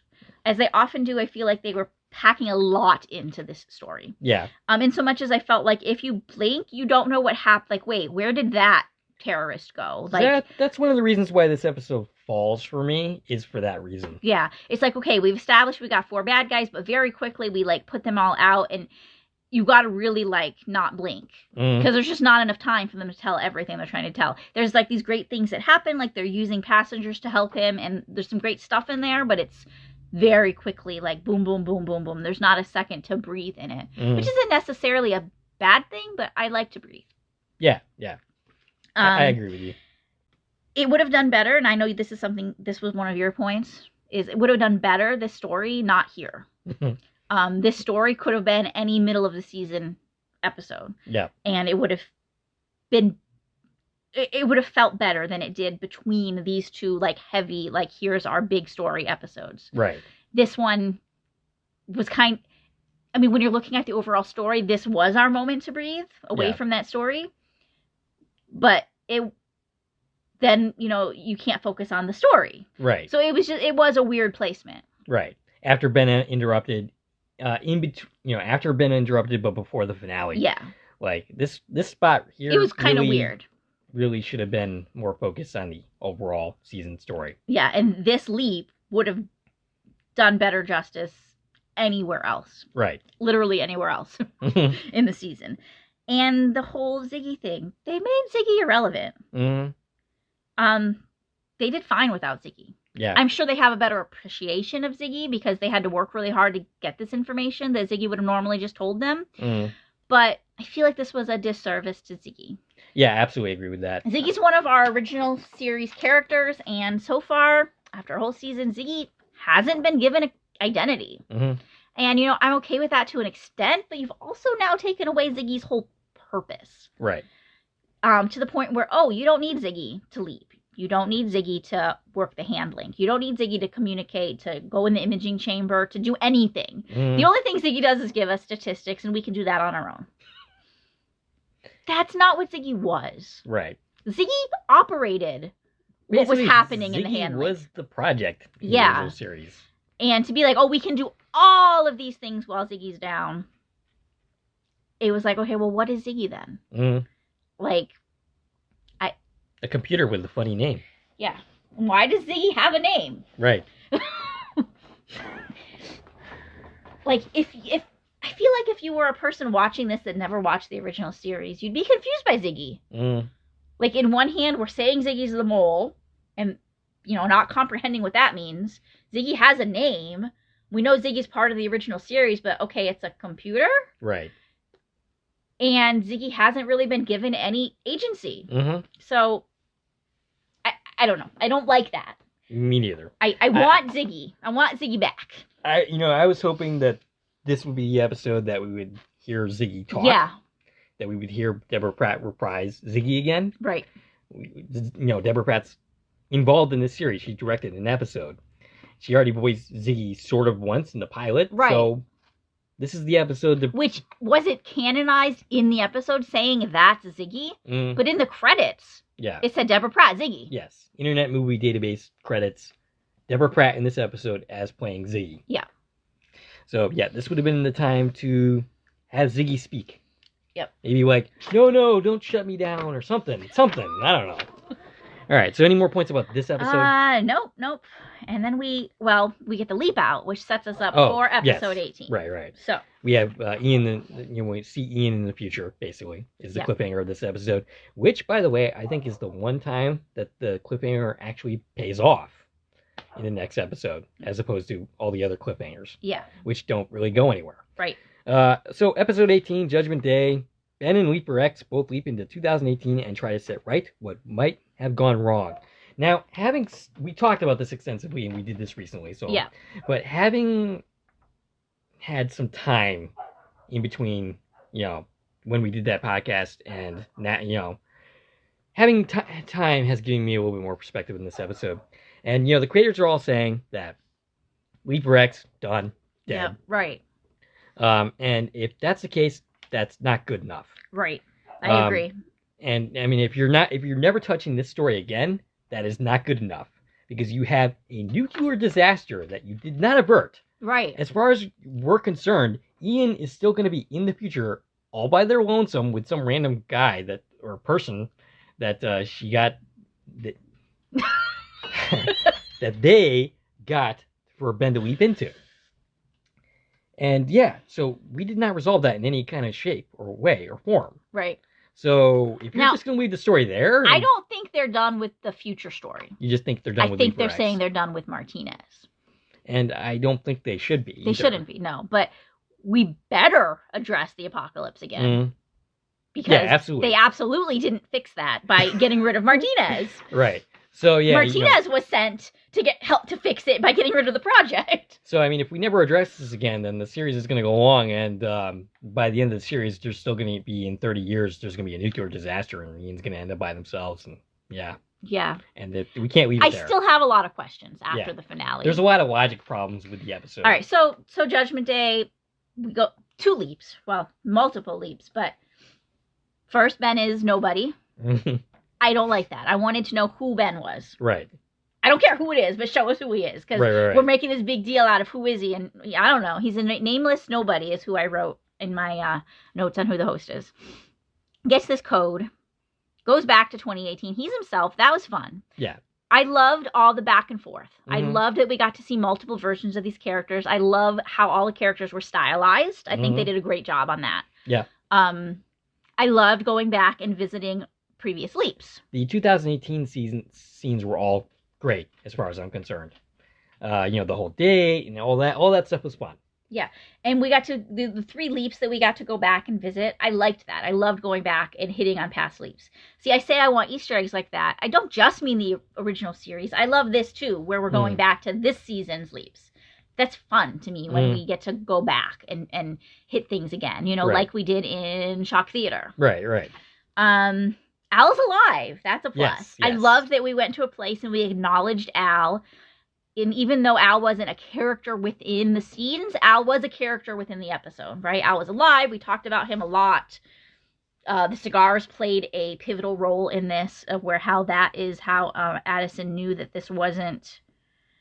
She knew that Magic was lying, right? And Magic was actually Martinez. And we got... It was fun. Like, we got a lot of fun interactions between everybody. And again, I don't need to go into all the details because, like you said, we did just cover that. I loved that we got to put Magic and Jen in the imaging chamber. Yes. Magic's first time. Yep. And Jen got to do it again. And Jen, it was great. I love those scenes with Jen. Mm-hmm. As I mentioned earlier, I did feel a little inconsistency about the whole lockdown and what does that mean, because we did a lockdown before and it was very different than this. Yes. But aside from that, I loved the scene. I loved Jen's competitive nature with herself. That was fun. That was a lot of fun. And, you know, how they all worked together with themselves, Mm-hmm. and in Jen's case worked opposed to herself. It was just beautiful how all of the characters interacted with themselves. Yeah. And it was just a lot of fun. We had a lot of timey-wimey goodness, I wrote in my notes. It was a fun jumping all over the place episode. And it was super busy, but in this case, I don't mind that it was super busy because it was the finale and I liked everything they were doing. Except I wish they had given us more time to explore those things. Right. But I don't hate that, you know, it was don't blink. Mm. Yeah, I really think they should have expanded this episode so that we could have a little bit more time with the future scenes. Yeah. You know, we had that Back to the Future moment with Ian writing on the blackboard explaining how the history went. The leaps, when we went back to previous leaps, we should have spent a little bit more time with that. Absolutely. If we had more time, it would have been even better. We could taking care of some of the logic gaps. Yeah. With more time. Right.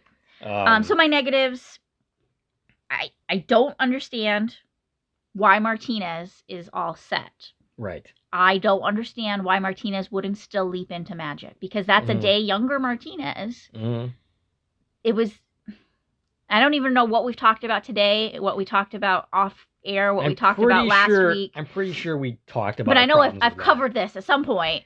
I think we've done it in this podcast already. At the beginning, when we were going over Kellyanne's points, we talked about this. Yeah. It just, that point is a problem for me with this. Because I feel like that was a missed step. And a lot of people online are agreeing with me, and a lot of people are saying, well, no, it's because he died. And there's a disconnect there. Right. And it doesn't make sense to me. You forget that, okay, Martinez's host is dead, too. We don't care about that, really, because we don't know the character. But Magic also left with Martinez. Right. So Martinez should also be dead, and not in 2018. Yeah. Like, when we go back to 2018, Magic shouldn't be there. He should have just blinked out of existence. Or we reset the day. Based on that logic that we were given. Exactly. That's what should have happened. But because we reset the day and none of that happened with Magic, Magic's going to go visit Al now and give him his cigars. And Addison and Ben kissed. There's got to be repercussions to that, by the way. Are they married now instead of engaged? Right. Like, something needs to happen by the fact that their entire timeline got bumped up by him kissing her before they even had a date. Right. But yeah, Martinez should have. When they even told us, like, oh, the cheat code's gonna give Ben the chance to redo his mistakes on this leap. I mean, basically, you just cut out Martinez. They Martinez told us dead, so we're redoing the leap. Right. Well, if you're redoing the leap, why is it fixed as soon as you get here? You know a better version of this? Redo the leap? Yeah, go to 2018. Convince them right now? Or wait for Martinez to show up and point a gun at him or something. Like, I don't know. Like, stop him in his tracks, but like... Yeah. When they told us we're going to redo the leap, I was like, okay, you need to redo the leap then. Like, let's do this again. There's no reason. Let's scream out turtle time as soon as you see Jen. Yeah. And let's tell them what's going on, and let's find a way to fix it. There's no reason to be done with Leaper X, other than the fact that you don't want to deal with his character anymore. Yeah. That you didn't really like that. But particularly, like I said, I don't understand the logic behind he's not still going to jump in that moment. Right. The Ian Holt mind meld thing, it was a fun scene, but I don't understand it. And a lot of people share that opinion. I don't understand how, because I'm thinking that we're all in the same place, and now we get the codes. It's confusing to me. So I'm put that on my negative, that it didn't really make sense. Sort of like where they were going with that, but I think you could have done it in a different way that would have made more sense. Yeah. Instead of going metaphysical. I feel like there was just something. Like we're watching a Pokemon. Something was off about that scene. Yeah. I expected to see more time in the future. That was a letdown that we were only there for a minute. Yeah. I wish we'd spent more time there. More time everywhere, really. I would have liked to see more other leaps. Since we were revisiting other leaps, just be in them for more than 3 seconds. The fact that we really got to all that stuff when there was like 5 minutes of the episode left was disappointing. But all in all, it was a great episode. I think people are generally rating this episode a little bit higher than me. Yeah, I saw your poll. Yeah, I have a poll running. We won't totally discuss the results because they're not done yet. Yeah, I only started it this morning, so people are starting to vote. They have, I think, 2 days on the Facebook poll. Basically, I'm asking, what is your favorite episode of the season? And yeah, it looks like the results are a little bit different than what I have. Before we get to our list, I do just want to talk about overall positives and negatives from the episode. So the overall of the season, that is. So I just made a list of things I love season and things that kind of disappointed me. Okay, so it's a revival. Lots of mentions of Al and Sam. Beth and Janice, love all that. Keep it coming. I want to see more links to the original series. By the end of season 1, I love all the characters.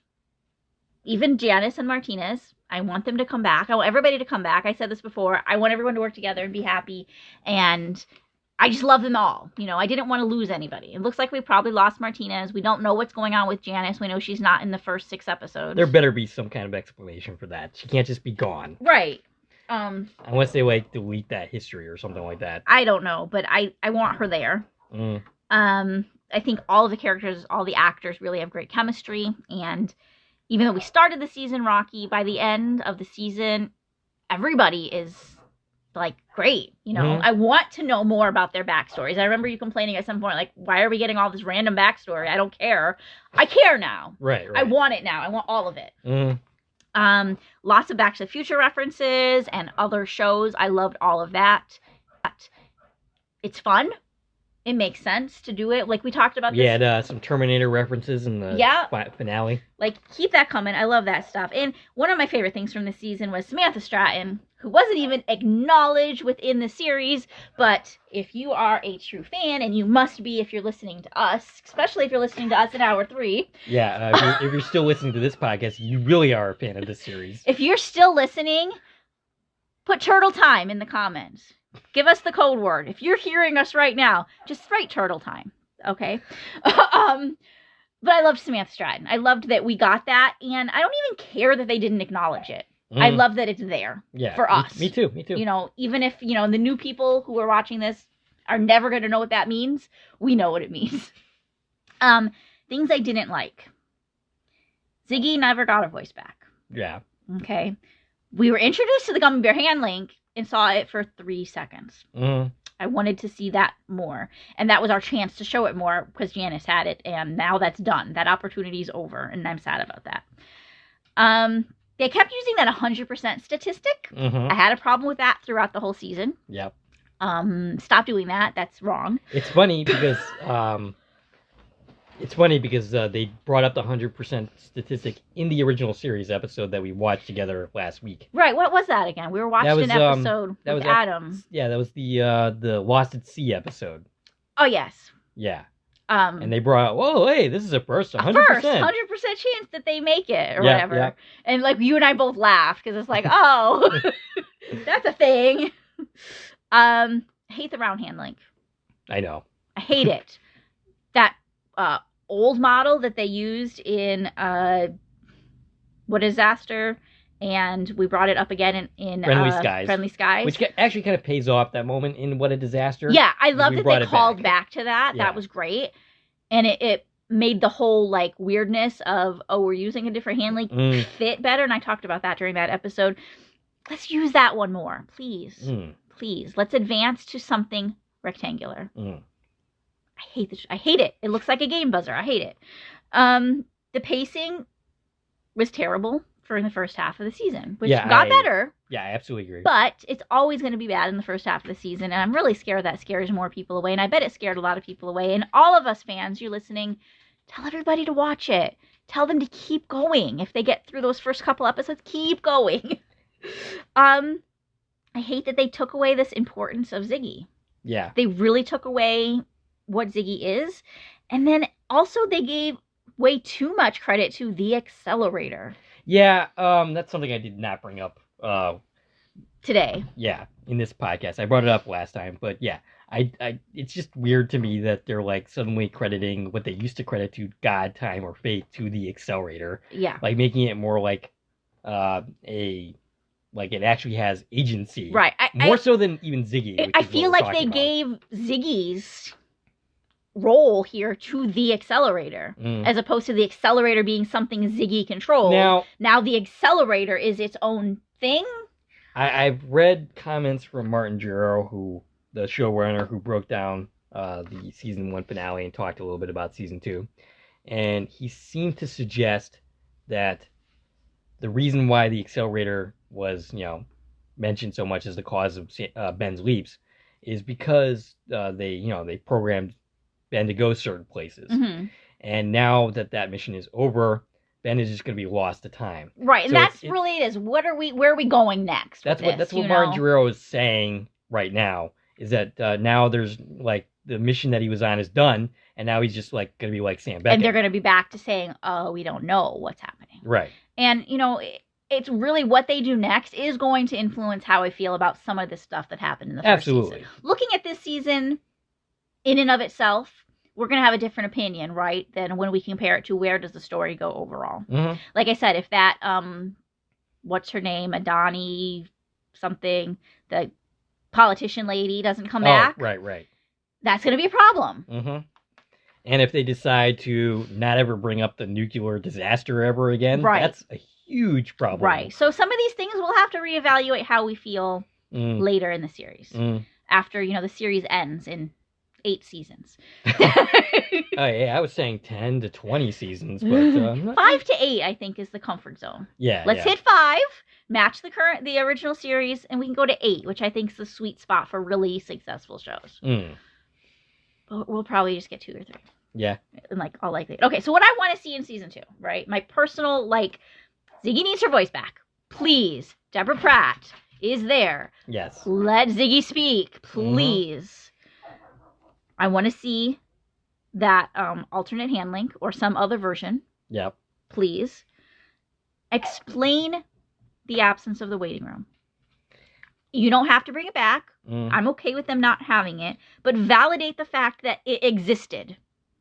Now, there was some conversation, I think it happened with Bates Wide Wheel, where the writers are saying that it's possible that they'll bring back the waiting room in some originally capacity. They said, well, we don't have it because we don't like that, and that's fine, but explain it. Right. And then they were like, maybe, it could come back. We have room to expand on this. Expand on it. Yeah. Whatever direction you're taking, bring it up. Because I don't like feeling like they're saying it never existed at all. Right. And that makes me pull out. It ruins my suspension of disbelief, we're in this universe. Put us in this universe. Let's see. Oh, on that was that one theory that I really like, that the person in the accelerator could be the host of the next leap.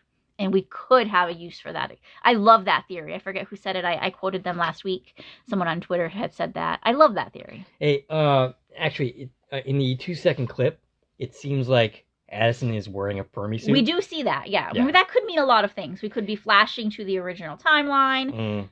Addison could be going after Ben. Yes. It could be some isolated incident, like we had where she's going to leap into somebody, but then they retrieve her, like we did with, we didn't retrieve, but, there were other times when people got in the accelerator. Right.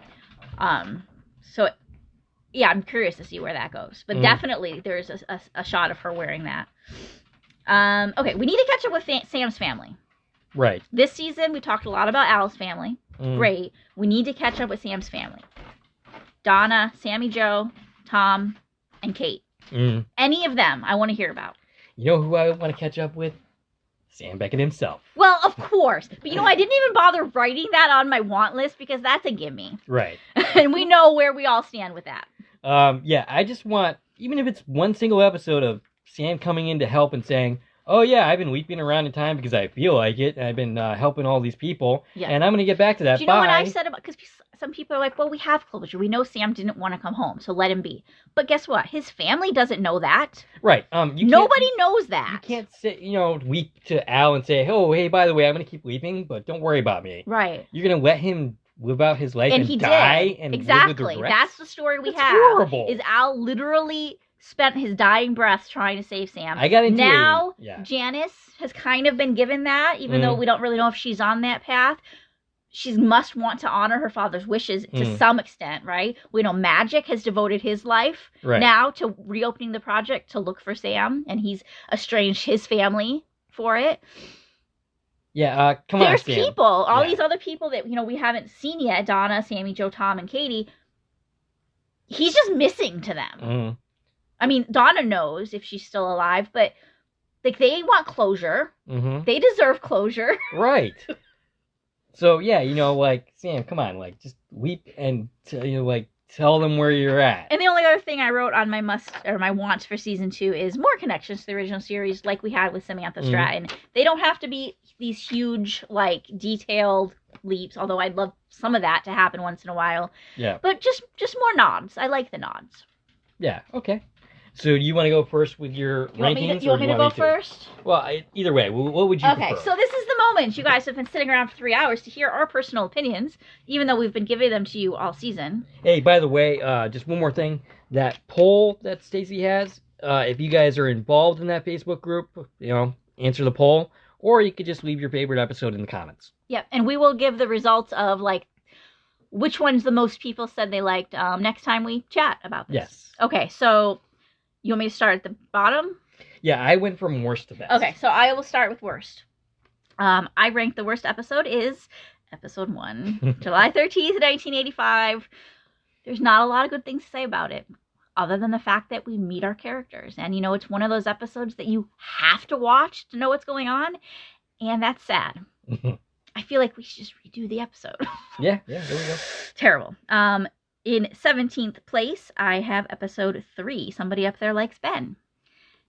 Not a terrible episode, but I just don't like the boxing story. Really, that's it. It wasn't my cup of tea, is why it's so low.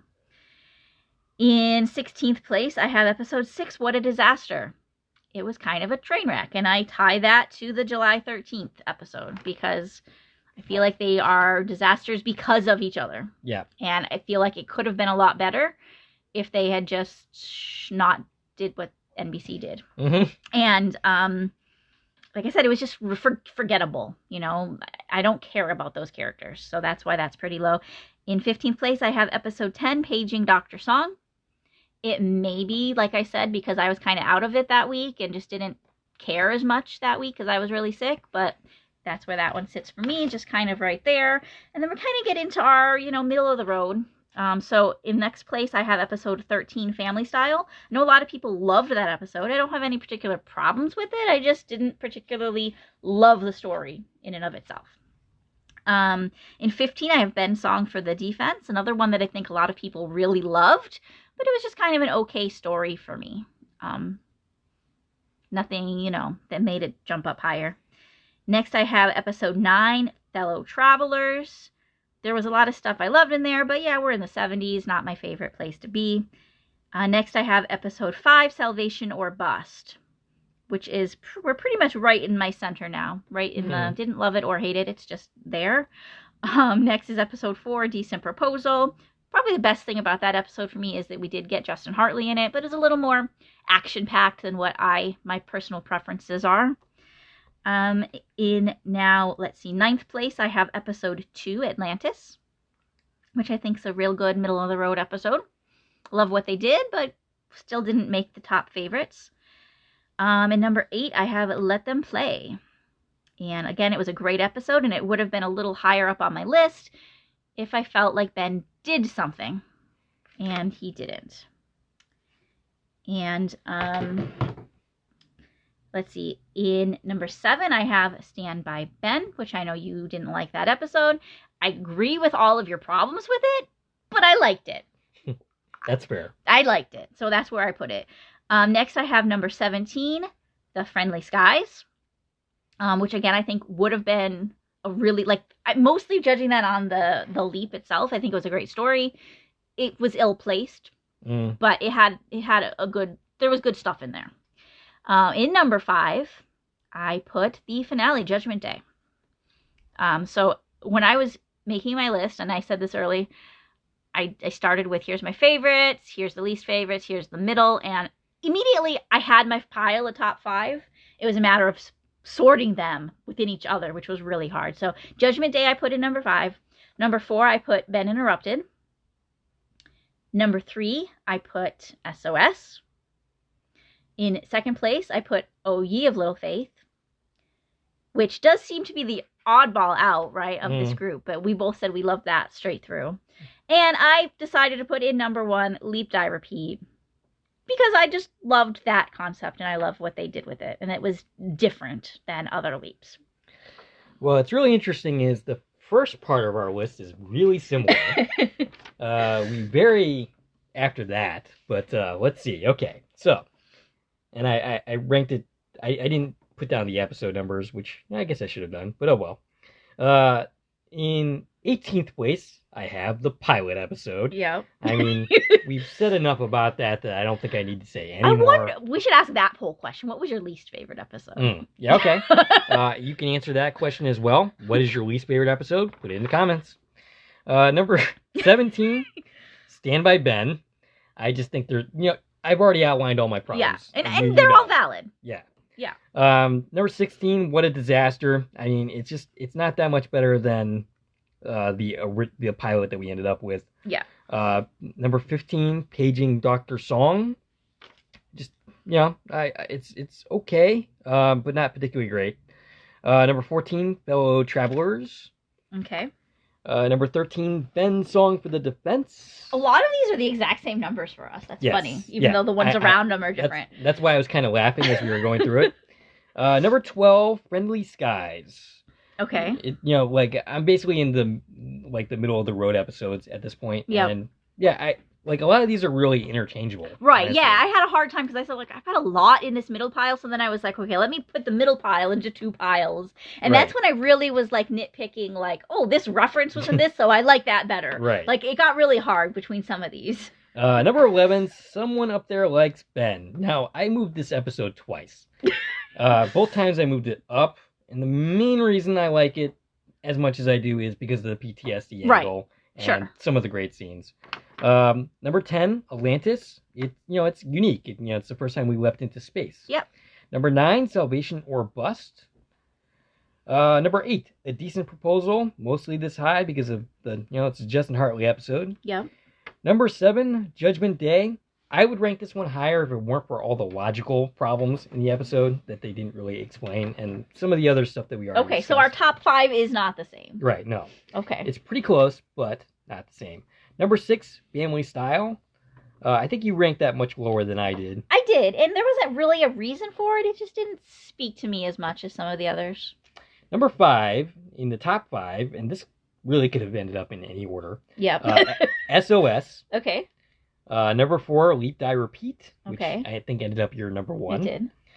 It was a hard decision, though. Yeah. Ranking those 5 that I had in my top 5 among each other was the hardest part of this.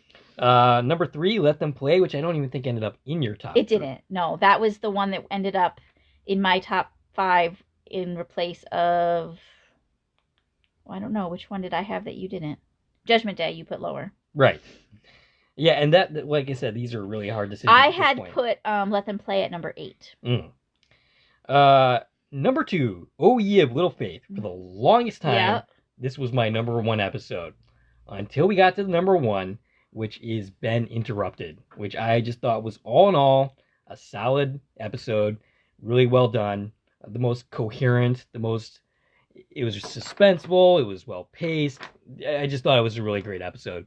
Okay. So yeah, that was my... Our top 5 were very, if you don't look at order of the 5, we only had one. Mm-hmm. 4 of our top 5 were the same. Now, which one did you have that I didn't? Oh, you put Judgment Day. I put Judgment Day at number 5. And then I had Let Them Play. Yeah. And where did you put Judgment Day? I had that at number 7, which is still, it's in my top 10. Absolutely. Yep. But I had it at I had Let Them Play at number 8. So our top 10's pretty comparable. And actually our bottom half is pretty similar too. Yeah. We just had a couple that we kind of disagreed on. Yeah. So that's it. Which all of our reasoning makes sense. Mm-hmm. I think so. I think so. But then again, I'm a little biased. And we both put Ye of Little Faith in second place. Yeah. Yeah. And I was really, really tempted to put that number 1. I really was. Yeah, I thought about it. I was like, which, and I really came down to, I didn't know if I wanted to put A Wee Little Faith, Leap, Die, Repeat, and SOS were really the 3 I came down to.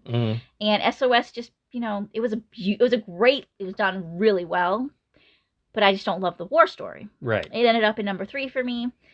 And I put Leap, Die, Repeat at the front just because I'm thinking, in future playbacks, 20 years from now, I'm going to love watching that episode. I'm going to be like, wow, this is the one I've been waiting for. That one where it's like weird and different. Yes. So, yeah. We're pretty much on the same page. Which I expected. Yeah. And we both agree that the pilot was really bad. Oh. Yeah. I mean, I don't think there are any really bad episodes of this series, not even the pilot. No, it's watchable. We didn't give up on it. But it convinced me to watch the series at least. Yeah. It's not... Which I was going to do It's regardless. watchable television, but it doesn't hold up to the series. The reason it ends up at the bottom is because every other episode after it was better. And that's a good thing. That is a good thing. Because the series got better. You know as we what? got along. If we were to rank the original series, which I'm not going to do, that would be scary. I'm not even going to try. The pilot would probably be pretty low if we're just ranking quality of the episode. I can't think of a worse episode of the pilot. Yeah. Not even a Portrait for Troy. At the same time, it's one of those episodes that if you're making a list of the ones you have to watch, it stays on the list because it's the pilot. Yeah, you can't. It's the one that you love to hate. So it tracks. Yeah.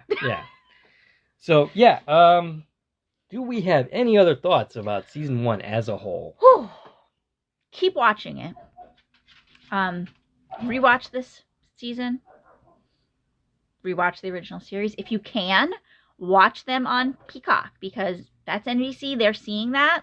Let them know we are engaged and we are still in it. If you don't have Peacock, you can watch the original series on the Roku app for free. But stay involved. We're going to be involved. We're going to keep posting content throughout the hiatus, both for the original series as well as we're going to keep talking about this season. We're going to just, beat this till it's dead. So yeah, we're not going anywhere. Nope. Yeah, we're going to keep going. I had a fun time with this season. Even the not so great episodes were fun to talk about. I had a great time with this podcast. I had a great time with the people that commented, interacting with them. And we have a great time criticizing and critiquing these episodes with a fine-tooth comb. Because it's fun to do. Yeah, but at the same time, it's great. There's so much great stuff in this. And I'm really proud of the makers of this series for doing something really great that got renewed, that we love watching. And also being true to the original series. And I think it's all good stuff. Yeah, criticisms I hear about from the general fandom, just random criticisms. I hear Ben doesn't connect with people. I don't agree with that. They frequently criticize Caitlin Bassett's acting, some of the fandom, not all of them. I don't agree with that. I think, especially by the end of the season, she was great. She's great. And remember, it's her first, big role. This is, her first recurring thing in anything. And I also hear that this series doesn't have a sense of humor. I totally don't agree with that. Oh, see, I haven't seen people saying that, but I definitely would disagree. Yeah. There's a lot of funny stuff happening in here. It's not like slapstick comedy. It's not a comedy. It's not like the comedy in the original series. It's different. It's drier, but there's still funny moments. There's a lot of them. Yeah. So and of course we hear the anti-wokeness, which I'm not even going to talk about them. So poo-poo on them. From this point on, unless you have a coherent argument other than it's too woke, I'm not engaging. Oh my goodness, diversity. Yes. How dare you? Like I said, how dare you be representative? If your problem with the series is casting, I have zero sympathy for you. No, this cast is amazing. I have no complaints about anybody that's been on this show. Even guest stars, everybody, phenomenal jobs. Yeah, I can't think of any real bad performances throughout the season from anybody, really. Maybe towards the beginning, but... And I think is more editing and writing and rushness of stories than acting. Yeah. No, acting is definitely not a problem with this series at all, in my opinion. And I definitely at this point love all the characters. I did not at the beginning, but I definitely do now. Yeah, like Jen, I think grew the most on both of us. Yeah. Because she was kind of in the beginning. It was like, okay, well, why are you here? Who are you? Right. She was the least connected, and she still is. She's kind of the outcast of the group, which isn't in itself a problem. No, and even meeting 2018 her, I love her. I want to see more of her in who she is in overall, because who she is day to day in the project, I don't think necessarily represents her. Right. And I'd love to get to know her. I'd love to get to know all of them more. I mean, basically there's a work me and then there's a me outside of work. It's two different people, really. Right.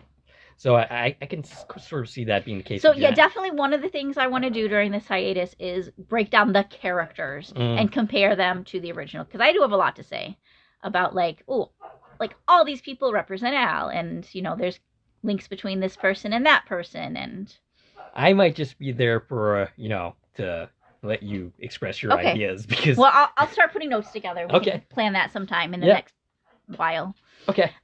We've got trivia coming up between me and you and Adam. We're gonna do trivia. We're gonna start with the original series because Adam hasn't watched the new series yet. We're gonna have 3-way trivia competitions between the three of us. Starting with season 1 of the original series, we're going to do separate sessions for the seasons and work our way to the new series when Adam eventually catches up. We're in season 5 right now, so we're getting there. Yes, he is very close to being able to watch the new series. And I still want to arrange trivia with everybody else, with the fandom. So we're going to work on that. Don't have the details worked out yet, but I promise we're going to work on it and we're going to get to it. And I think there we'll start with the new series because obviously that's where we are. Right.